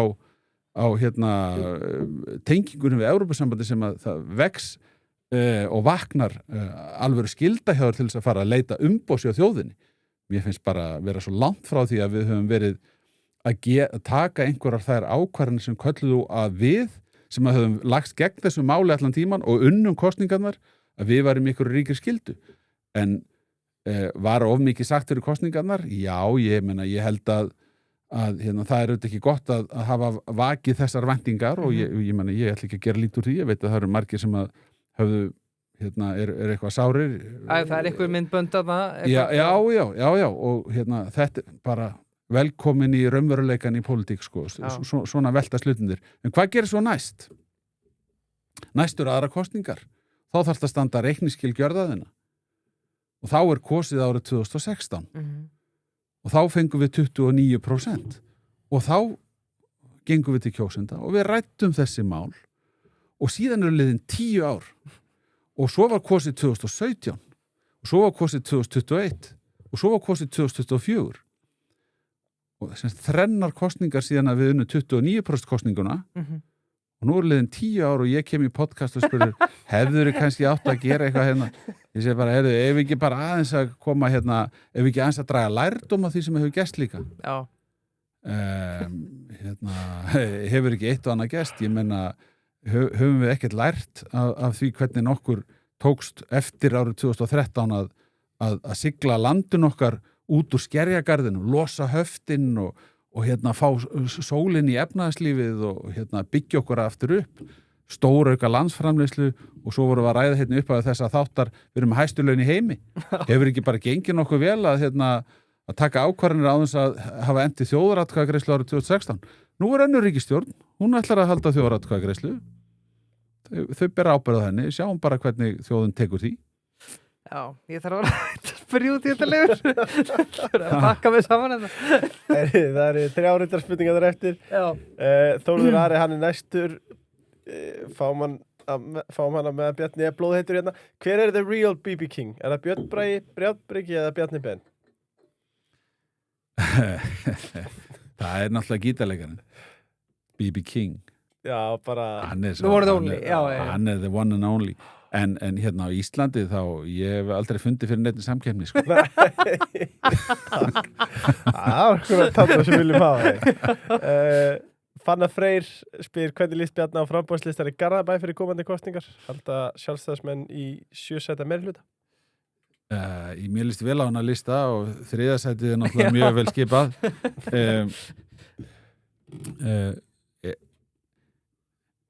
Það er góð uppskrift að árangri í kosningum að skila góðu búi og það sýnist mér að þau hafi gert svo sannarlega. Nú var síðast verið að skila ársreikningum sem að líta mjög vel út, mælingar svona ánægju bæjarbúa með þjónustun í bænum eru framúrskarandi flottar, þannig að þau eru alltaf með efni við í góða uppskeru, en það er aldrei neitt gefið í þessum heimi stjórnmálana, þannig að þau munu þurfa að hafa fyrir því að sannfæra fólkum að endurnýja umboðið og ég trúi því að það muni ganga mjög vel hjá þeim. Birkir, nema þú vilji skjóta einhver inn, þá er það bara loka spurningin. Já, má ekki vera það loka spurninguna? Jú. Já, ég er með 2. Já. Þú endar þá á þessari frá sögunni. Eða tekur hann... Já, þarna... Fyrir reykinga sem er að hlusta að núti, ertu spenntur fyrir sveitarstjórnarkosningunum og eru þær mikilvægar í ár? Já, þær eru mjög mikilvægar. Ég hef, eins og við höfum rætt hérna í kvöld, ég hef ákveðnar áhyggjur af því að atkvæðin dreifist of mikið og mér hefur ekki fundist að skila góðri uppskeru að vera með svona fjölflokka borgarstjórnir. Ég sakna þess að séu meira svona stærri turnar sem að standa upp úr og taka meira á sig veður og vinda og njóta sólarinnar þegar að vel gengur. Það dreifist svo mikið ábyrðinn og nú er tilraun gerð hjá vinstrinu að safna saman þeirra kröftum, það verðist alltaf að skila þeim einhverju. Aftur dæmi breytingar í flokka umhverfinu sem eru ábyrgandi, en það væri bara svo frískandi að sjá breytingar í Reykjavík til þess bara láta á það að reyna sko, hvað er til í öllum kenningunum það að sé hægt að gera þetta öðruvís og betur. Ég meina þetta verður spennandi bara þetta í Reykjavík. Klálega, lokaspurningi Bjarni, þetta er búið að vera frábært kvöld, þetta er að sláða 3 tíma hérna, þetta er geðveikt. Svo auðvitað ná í Bjarni núna, nú fangast þau samtaka. Ég ætla ekki að trúa að við séum búin að vera þetta svo lengi. Sko, hvað þurfa Íslendingar að gera til að ná að sigla þessu skipi, þessari skútu í rétta átt? Þurfum nýja þjóðasátt, hvað þurfum að gera núna? Já, við þurfum að taka höndum saman og stýra verðbólgunni niður og skapa svigrúm fyrir vaxtalækkanir og við það mun koma súrefni til heimila og fyrirtækja. Við getum ekki haldið áfram að kreista út meiri lífskjör bara með því að hækka nafnlaunin. Við þurfum að setja á stað frekari verðmætasköpun og við erum heppin því að við höfum úr mjög mörg að spila. Við getum bent þar á orkuna, grænar auðlindir sem við getum nýtt og það er bara töluvert mikið í boði þar ef að rétt er á spilum haldið. Bæði er verið að flokka meira inn í nýtingu en síðan er mikill vilji sýnist mér til þess að greiða leiðina að framkvæmdum sem er jákvætt. Þannig að þar höfum við úr miklu að spila en við þurfum líka að gá að öðru og tryggja að við séum að skynja takt tímans. Það eru rosalega breytingar, ég geti nefnt gervigreindina sem að færi bæði tækifæri en líka verðum við að tryggja það að við verðum ekki út undan eða einhvern veginn ekki bara missum að tækifærum heldur beinlega sköðumst af þeirri þróun. Við erum með veruleg tækifæri sé ég sko til dæmis í ferðaþjónustu áfram til þess að auka framleiðni, verðmætasköpun, stækka veturna sem ferðatíma til Íslands, þurfum að huga að samkeppnishæfninni. Þannig að kannski mætti segja að einfalda svarið við þessari spurningu sko þurfum að passa upp á það að við förum ekki fram úr okkur við það að taka lífskjör þannig að samkeppnishæfnin glatist.